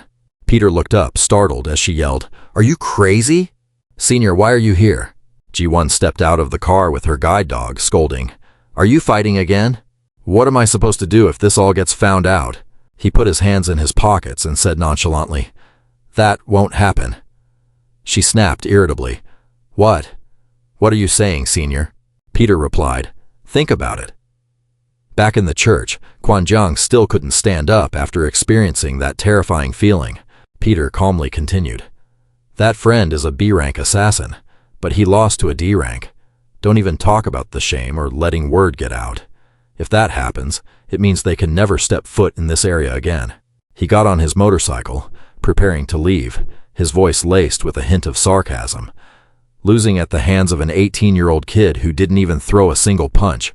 G1, if you were in his shoes, could you even imagine that? Hearing the motorcycle engine, G1 asked, "Senior, aren't you going with me?" She pouted, muttering to herself that she had been so worried and had chased after him, only for him to not say a single sensible thing. Peter twisted the throttle and sped away. Scene change. At this moment, Go Hyung and Go Jae were imagining Kanju exploding in a fit of rage. You bunch of lunatics! Your assassin ID cards are like your own lives. How could you possibly lose them? The two of them trembled, muttering, Damn it! They were sweating buckets, racking their brains on how to escape the terror. They jumped out of their skins when they heard Quan Jiang call them. You brats! His thug-like face appeared. Both of them panicked and shrieked. Seriously, you're dead meat! You idiots! Get out of my sight! Quan Jiang calmly asked. What's wrong? He braced himself, stuttering. Why are you here again? You trembled, asking back, You want to fight again? Seeing that, anyone would be terrified. He pulled out 4 cards and said softly, I came to return these. Both of them were stunned, exclaiming, Are those the assassin ID cards? Goes yelled in joy, Brother, we're saved! Big brother, I thought you were a jerk, but it turns out you're a good guy. Quan Jiang didn't really care, glancing over at Peter and replying, Is that so? He watched Peter, lips pressed tight, his gaze cautious as he muttered, He really is a formidable guy.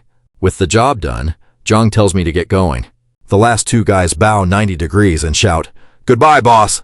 He snaps back, Boss? Who are you calling boss? I'm not some thug. Seeing Juna's ID card in Peter's hand, he thinks he should get it back to her soon, but he can't find her. Where'd Juna go? After getting the card back, Go Hyung shows it off to the girls. Hey, do you two want to see this card? Like some kind of student assassin, huh? The brown-haired girl exclaims in awe. Are you guys really assassins now? He smirks, his eyes playful, and says, Do you even have to ask? Scene shifts to a private room, the sound of intense training filling the air. Juna lunges at the dummy in front of her, every knife strike as sweet and fast as the wind, each one landing perfectly on a vital point. Sweat drips down her forehead, but her eyes never waver. She remembers all those times she fought and couldn't help anyone, muttering to herself, Pathetic. That time too. And that time again. Juna stabs the dummy with all her might, screaming in frustration. I'm so pathetic. I couldn't do anything. If this keeps up, my little brother Jujin is going to be in danger. Peter suddenly speaks up. What's so pathetic about that? Startled, she turns to look at him with teary eyes. Peter holds out the card and says, Take it. I came to return this. Juna turns away to pack her things, her voice quiet but firm. I don't deserve to have this. Seeing the photo of the two of them on the phone case, Peter prods. Is it because she's your sister? Because she feels guilty. She's been trying hard to be an assassin, all for the sake of her younger brother. She snaps, punching her phone and yelling, Shut up! Fuming, Juna grabs his collar and scolds, What do you know to be saying things like that? If you don't know anything, then stop talking nonsense. Peter replies calmly, You're right. I don't know anything about you. He grabs her hand, his voice softening. But it's not that I know nothing. For example, what if that kid isn't actually your biological brother? Juna is stunned. How do you know that? Peter asks curiously. Can you tell me what happened with your brother? Her eyes seem to drift as memories of the past flash before her. Hearing those words, she remembers the past. Juna's little brother runs to her, excitedly calling out, Big sis, I want to run away with you. Let me come with you, please. We're family, aren't we? Juna looks at the boy coldly and snaps, Family? What kind of nonsense is that? Feeling annoyed, she scolds him, Get lost, Lee Yoon-jin. You're not even my real brother. From the moment I was born, I was abandoned in a subway locker. What family? I should have just died there. Unfortunately, I was rescued and put in an orphanage. Food and clothes were always scarce, but I didn't care. Family, friends, it was all the same. I didn't want to think about any of those things, because I didn't want to be abandoned again. I prefer being alone like this. It's better. It makes me stronger. I wish I had just died as quickly as possible. Scene shifts to the present. Juna lies on a stretcher, covered in wounds. The bald old man shouts, Lee Juna! Stay awake, Lee Juna! She's lost too much blood, doctor! She blinks open her eyes weakly, and the doctor asks, What happened? The old man explains the situation. The girl was shot while on a mission. I can't stop the bleeding here. The guy asks, There aren't any more blood bags left? We should send her to the hospital. Doctor, you're not going to... The doctor suddenly blurts out, "What did you say?" Juna is shocked when she hears the bald old man say, "Just leave her at the dump." Someone whispers, "But Juna has been here for such a long time." The old man replies coldly, "Forget it. It's not like there's only one or two of them here. They cut our funding, but it turns out that's for the best." The words hit like a cold blade stabbing into her. Juna lies still, her heart going numb. Just like that, the old man leaves, saying, "Hey, staying here forever is dangerous. Let's go." The young kid rushes after him. "Let's go together." "I'd rather we were nothing to each other from the start. I knew the nature of this place all along. This should have happened sooner. At least then, things would still be okay." I feel relieved. It worked perfectly. In the dark of the night, the doctor's warm voice echoes, "You're awake?" She looks over at him, stuttering, "How am I still alive?" The doctor says it was a miracle. And ever since that miracle, as soon as she wakes up, Juna rushes to the playground and asks the kids, "Where is Lee Jujin?" Jujin has disappeared. Juna's brother questions, how stubborn could she possibly be? She seems to realize something. She rushes back to the hospital. The boy mutters, "Even though the doctor tried to stop me, they couldn't do anything." Because she was in such a rush, Juna's bare feet are injured. Her brother's voice is determined. "I have to save my sister, even if it kills me." Ignoring her unhealed body, she runs frantically to find the boy. "Lee Jujin, where are you?" Juna's brother tells the doctor. "Afterward, tell her that a miracle happened." The boy lies pale on the bed, not caring about himself, asking, "My sister will get better, right? I thought I didn't have a family, but every single day, in the same place, he was always looking out for me." Juna runs to find the boy, crying out, "Why did you do that, Lee Jujin? I didn't even know I had a family." The bald old man points and asks the doctor, "Hey, do you know how much a pack of clotting medicine costs? Buying one bottle costs 1,700,000 won." The old man whines, "I've been taking that expensive medicine for a few days now. Every 5 hours. It really is a waste of money." The bald old man is rambling. Back in the day, medicine wasn't this expensive. When Juna runs up and stabs him, watching her collapse to the ground, he wonders, "Lee Juna?" Juna falls to the ground, her voice weak as she begs the doctor, Don't leave him." Her whole body trembling, she stands up, stammering, I've fully recovered." Juna collapsed to the ground, her voice weak as she pleaded, "Doctor, please don't abandon him." Her whole body trembling, she stood up and stammered, I've fully recovered. It doesn't hurt anymore. I can go back to earning money now." "How much are the medical bills? I'll pay for everything," Juna said, her eyes filled with determination. "Money isn't important because I'm his big sister. For the first time in my life, I found a reason to keep living." Back in the present, she hung her head, tears silently rolling down her cheeks as she questioned herself. So what if he's not my biological brother? So what if he's a little different? Juna insisted, "I will save my brother no matter what." Peter clenched his fist and replied, "Fine. It seems I've been wasting my breath." He turned to leave. "I'm heading out." After finishing training, she stammered, "You're the strongest person I've ever met." Juna grabbed Peter's sleeve, calling out, "Hey." He turned back, slightly surprised, and saw her pathetic, pleading expression. Juna begged, "Please, I'm begging you. Help me become stronger." Juna turned beet red, bowed her head in embarrassment, and muttered to herself, "Lie, Juna, what are you saying? You've gone crazy." She imagined herself biting her pillow and kicking her blanket in frustration. Damn it! Why did I ask for his help? Calm down. You already said it anyway. I just need to say it seriously. She covered her mouth with her hand, cleared her throat, her cheeks flushed with shyness. What I meant was, she pointed her finger right at Peter's face and shouted, "Be my master!" A silence fell over them. The surroundings plunged into darkness, save for a single spotlight shining on Juna and Peter. After a moment, he asked curiously, "Is this how you usually ask for favors?" She kept pointing at him, stuttering loudly.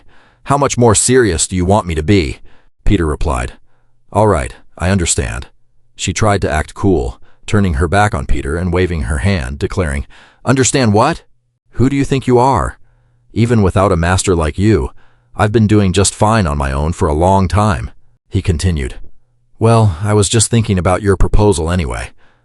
Suddenly, Juna spun around, pressed her face close to his, grabbed Peter's shoulders and shouted excitedly, From now on, I'll call you master.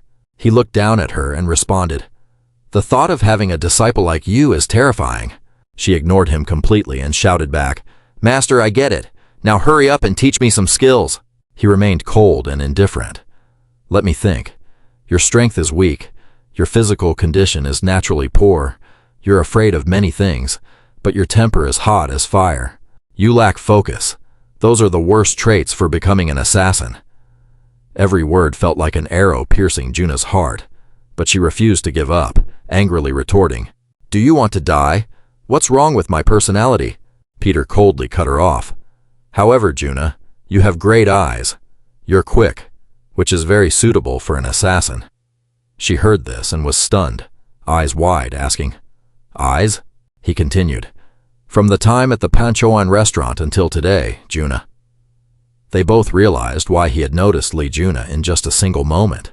He recalled the moment Juna covered one eye, but still kept track of the person who had fallen, or when he fought the two guys charging at him, the punches flying in, the scene of two men in suits teaming up to hit one person.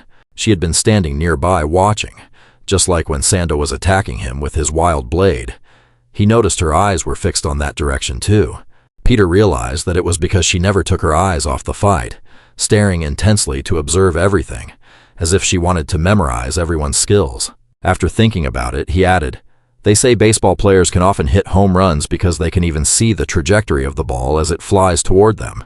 He put his hands in his pockets, tilted his head, and acknowledged her. I'm certain that your vision is even better than theirs. Interwoven with that, he secretly thought about how surprised he had been when Juna looked at Park Sando's finger, her cheeks turning bright red.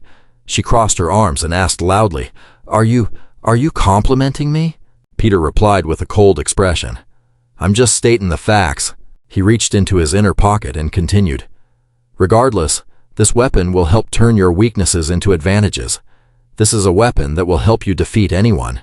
If you use it correctly, you can handle everything yourself without needing any master. He tossed it to Juna, and she caught it quickly. Peter continued to remind her, That weapon will help you become a true assassin. Hearing that, she opened her hand to look at it, shocked, asking herself, Is this? Scene change. A guy was holding a banknote, sniffing it and exclaiming, It smells so good. Go Young, wearing a red shirt, sat on the sofa with money in hand, laughing happily with Goge in the blue shirt next to him. A full-fledged assassin gets 1,000,000 won per week. The guy replied happily, If you become an apostle, how much do you get? 10 times that? Peter walked by and thought, No, for an apostle, those things don't mean anything, because they can enjoy anything they need with just a single word. The two guys were still clamoring, fanning out the money and asking each other what they should buy with it. Then, suddenly thinking of something, he said he wanted an iPad Max. Peter silently wondered, 1,000,000 won. That's the pay for a grade D assassin, right? He turned to ask, But where is the student, Juna? Goge replied, Juna? She's 100% working her part-time job. He asked back, Part-time job? The guy continued questioning. It's been a long time this time, hasn't it? Probably 2 weeks. Seems like he's been doing some cleaning lately, right? Peter wondered. Cleaning? Binsu explained. It's been a while now. It's about clearing away the traces left by assassins at crime scenes. It disgusted me, so I could never do it. She managed to pull off such a gruesome job, dealing with both feces and entrails, and then let out a self-mocking laugh. Meanwhile, Juna was wearing a blue protective suit, scrubbing the place clean with all her might. Syrup was splattered all over the scene of the wreckage. Sweat dripped down her forehead as she took off her mask to catch her breath. Beside her, Peter and Goss were still whispering, This is too intense. Becoming an official assassin. She just sits in one place and makes 1,000,000 won a week. What on earth is she working so hard for? Right then, Juna smiled at the back of her phone. It was a picture of a little boy happily wrapping his arms around her neck. Goge speculated, Could it be for food money? Peter wondered, Food money? He laughed and replied, She eats a lot, you know. Then he blurted out, Don't you know anything? You can save quite a bit of money by eating group meals. But group meals are free, right? At that moment, Juna was stuffing her mouth so full that her cheeks were puffed out. Go-young chuckled. No, that's not right. If you want to grow up, you have to spend lavishly. Kim Sun-gu, if you want to become as rich as a tycoon, then remember what I said. Then Go-young turned to Gos. Hey, Sun-gu is ignoring what you said. He replied. Even if he ignores me, he still looks so cool, doesn't he? Even if he ignores me, he still looks so cool, doesn't he? Peter didn't care and thought to himself, there's no way she spends that much money on herself. Juna must have some secret she can't talk about. Suddenly, one of them shouted, and they both spoke in unison. A message from Juna. Go-young grumbled, but what's with the scarf in the middle of spring? On Juna's phone screen, under the nickname Baby, a message displayed. Bring me a scarf at the ice factory. The temperature showed -20 degrees Celsius. Go-young wiped his snot and asked, Hey, Juna, why on earth did you call such precious people like us to this place?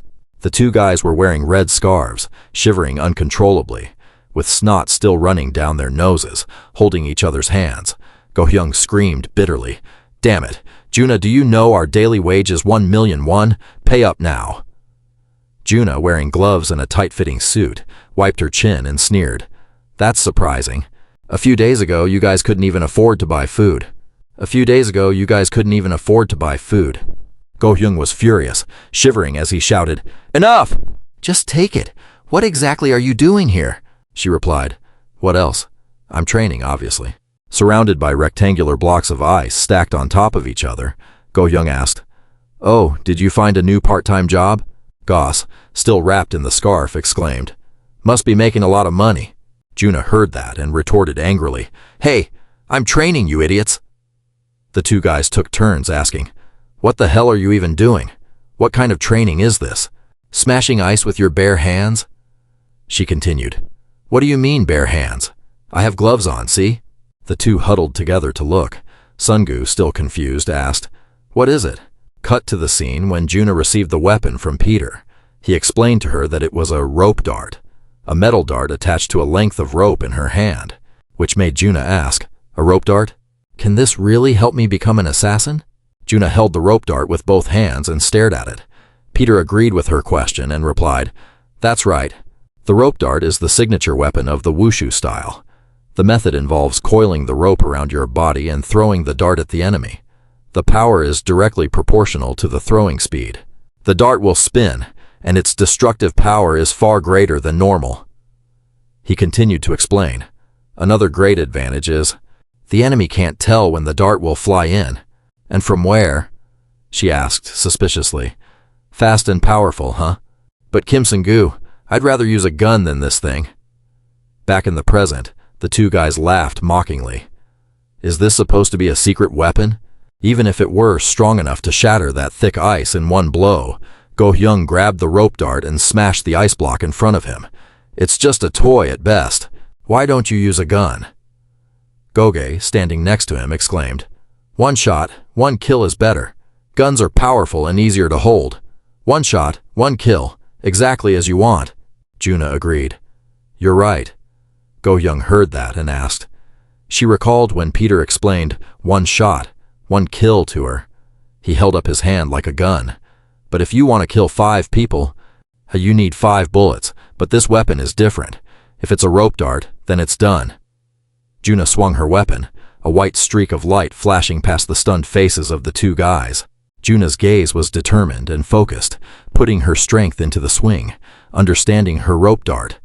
Following that, a series of aligned ice blocks shattered into pieces. Go-young and Goge were shocked and dodged. She thought to herself, It will be one shot, one kill. Go-young and Goge shouted in unison, shivering, their mouths wide open in awe, destroying all the stones in just one blow. Then Goge held his jaw in panic. How is that even possible? Then the two turned to whisper to each other. Hey, what's it called? What kind of dart? Rope dart? How much does it cost? Go check it out. Juna stood far away, wrapped in her scarf, and warned, Don't be so obvious. By sunset, the evening sun was about to be covered by clouds. North Soldier Sue, rank D, 113th, the manager of the ice factory, walked over with his hands in his puffer jacket pockets and asked Juna, How was it? Did it go well? She swung her bag onto her shoulder and answered cheerfully. Yes, Senior, now it's my turn to clean up. He looked at her, asking, Clean up what? Juna asked in surprise, and Bin-Su suspiciously replied, You are Lee Juna, right? I've seen many people come to practice ice-breaking. They lock themselves up here for days on end. I didn't think you could do it, but I think you're the first person to ever pull that off. You've shattered every single ice block in here. A scene of wreckage and chaos appeared before them. Juna said admiringly, I'm sorry. He stood by, nonchalantly continuing, What's there to be sorry about? Then she picked up her bag and called Bin-Su over. Right. Senior, wait. I almost forgot to pay you for the ice. He raised his hand and replied, No need. Your friend already came by and settled it 3 hours ago. He paid me 1,000,000 won. In the distance, Peter's silhouette was slowly fading after paying. Juna heard this and asked, bewildered. Then he continued, He also left this for you. He tossed it to Juna, adding, Hey, catch. Looking at her swollen, scratched hands, she held the small medicine bottle and wondered, This is? Bin-Su, standing nearby, reminded her, You'll probably need it.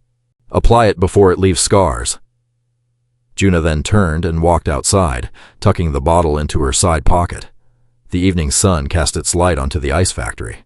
She slowly stepped out. She was full of questions. What should I say to him? Grateful? Thank you?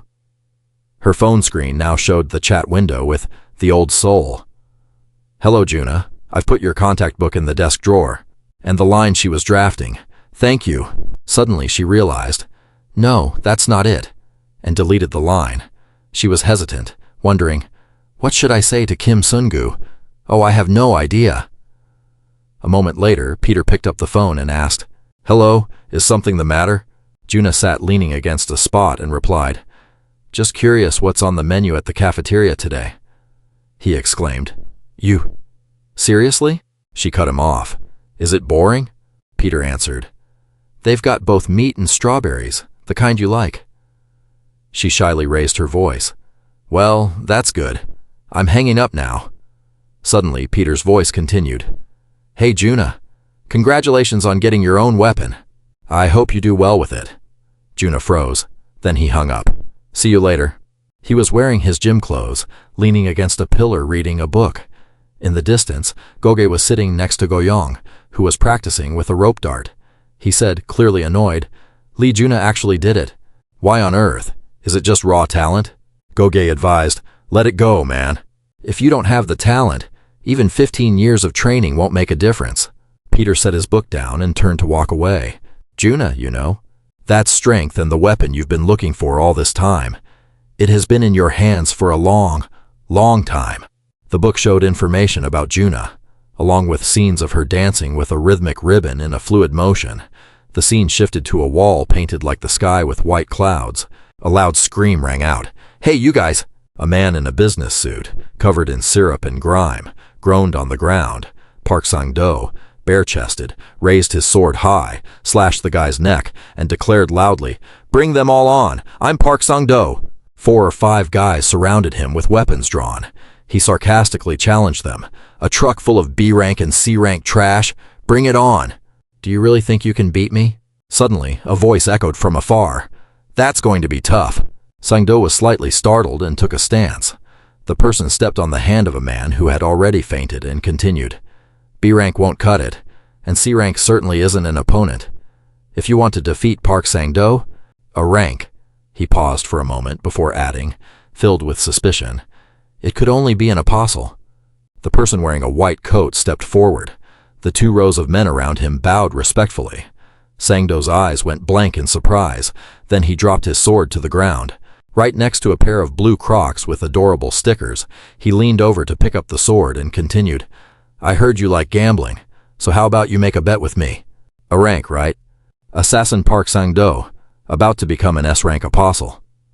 He placed the sword into Sang-do's hand and with a challenging tone uttered, Can you truly win a fight against an apostle? Really?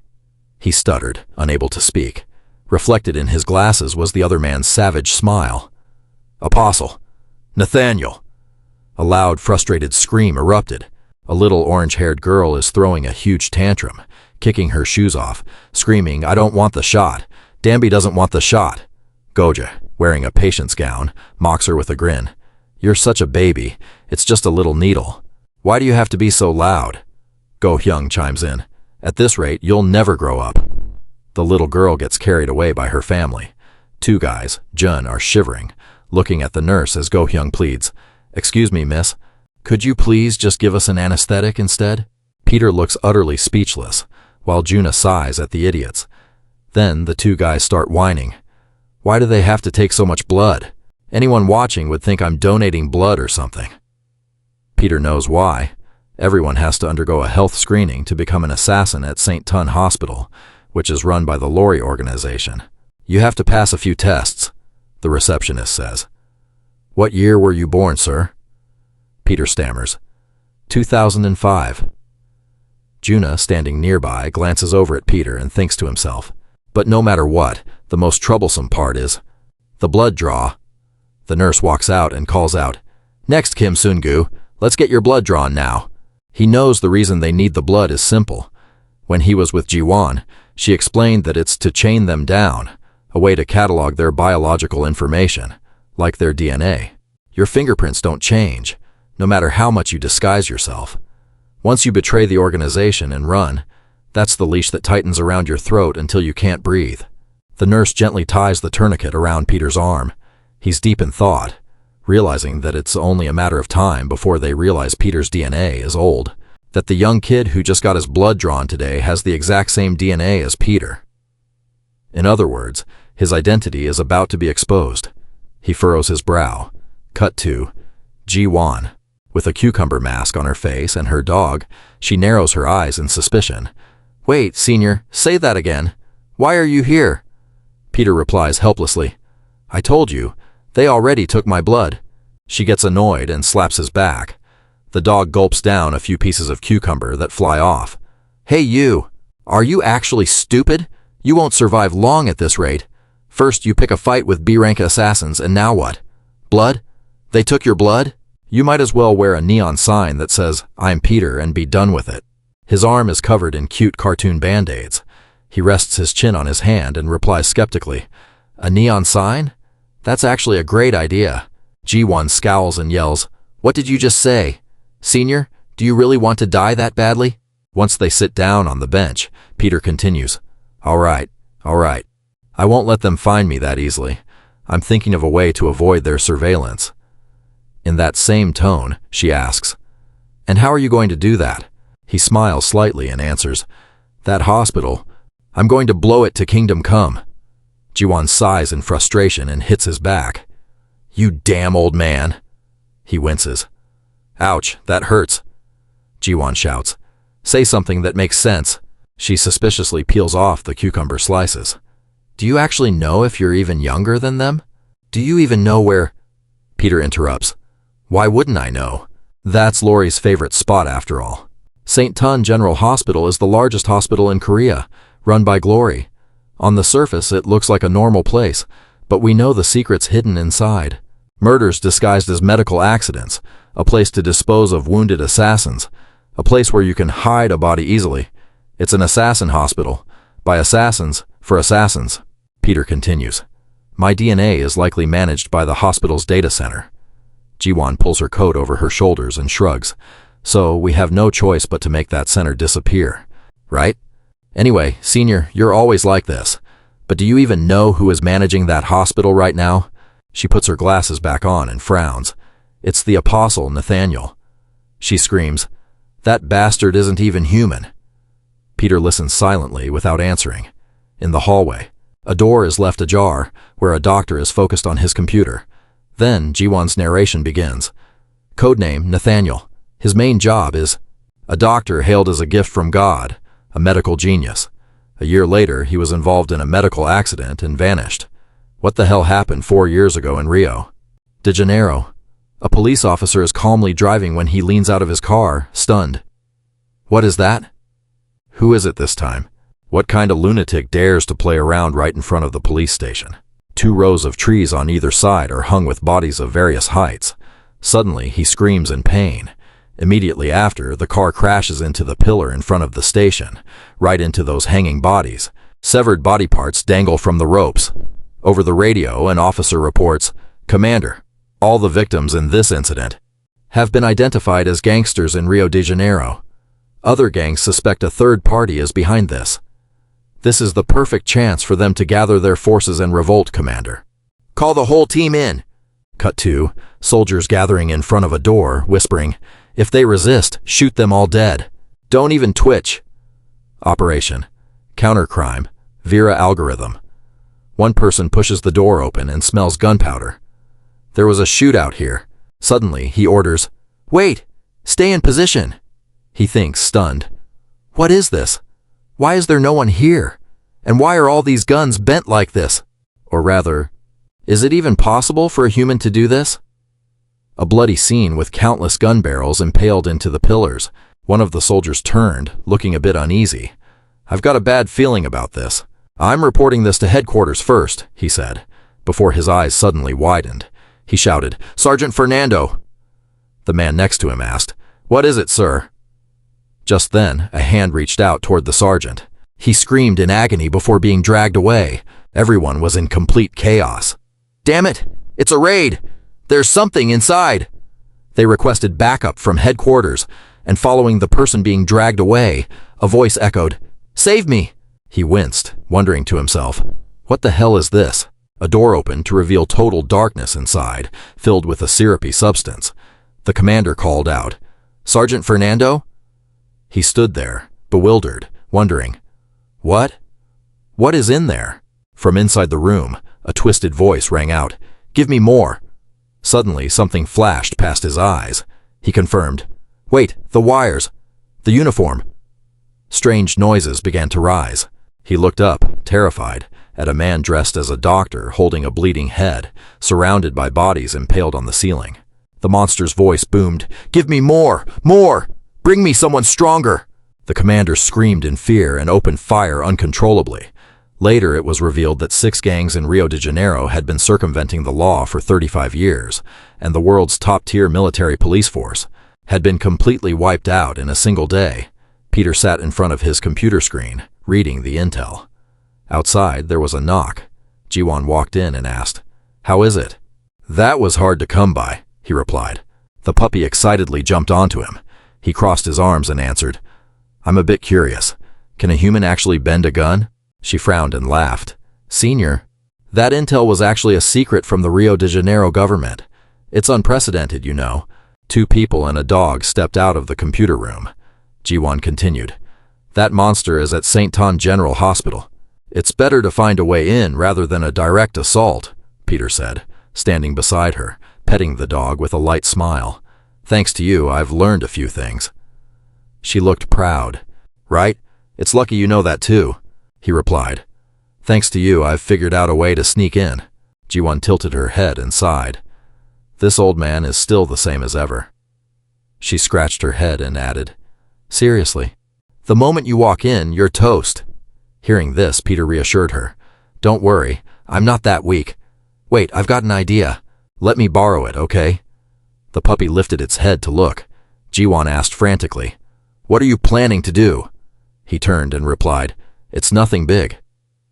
On a busy boulevard, a little girl with braided hair pointed to the sky and shouted, "Dad! Dad, look!" Several people on the street were stunned and asked, "Peter? Peter?" He stood nearby, looking up, thinking to himself, "It's nothing big."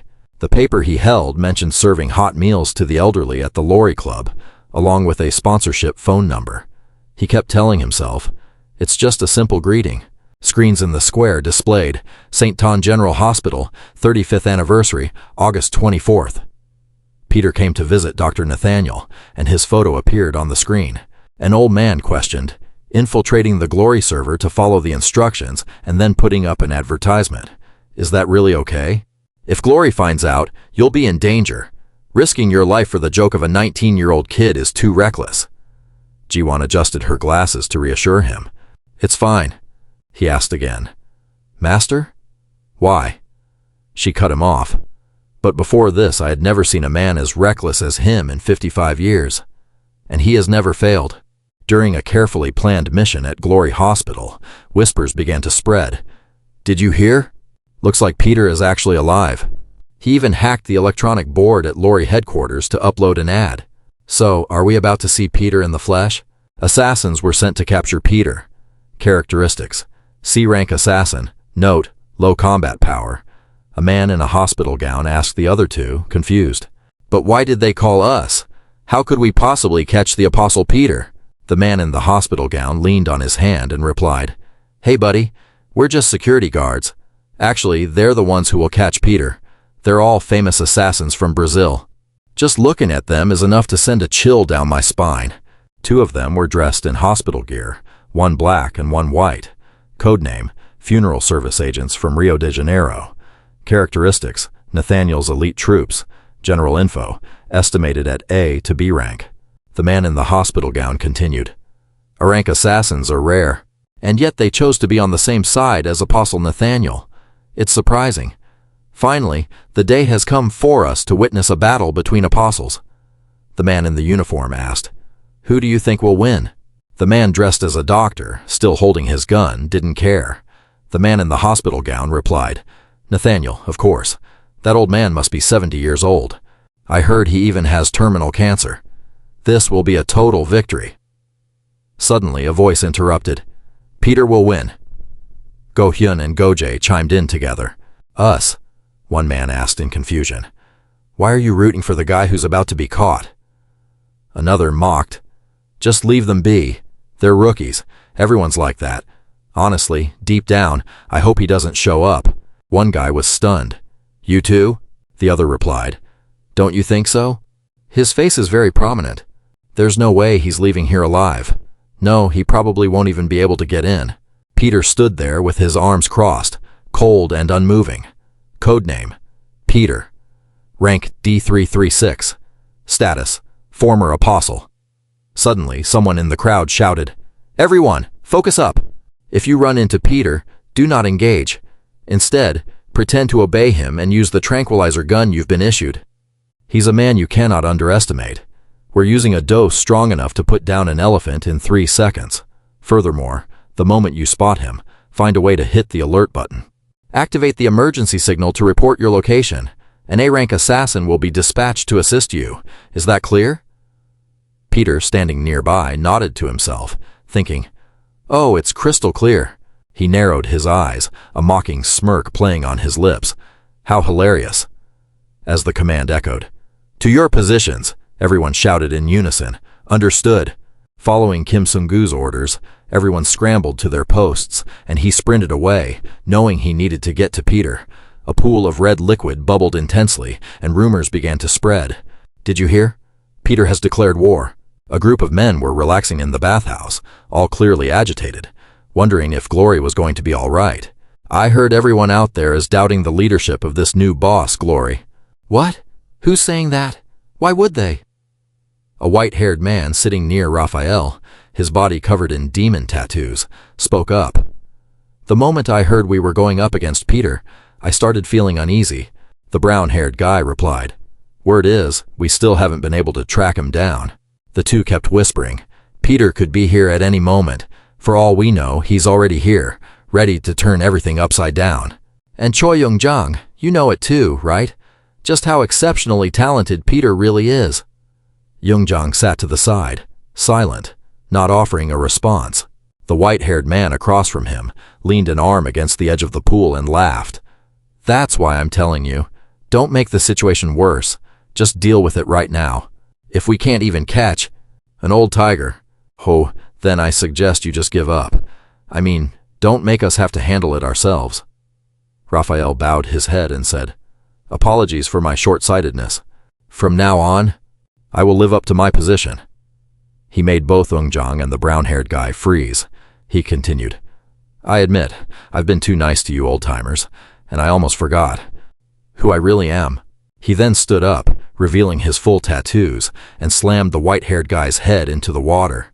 If you've managed to make it to General Staff of the 6 armies, you should have the wits to act accordingly.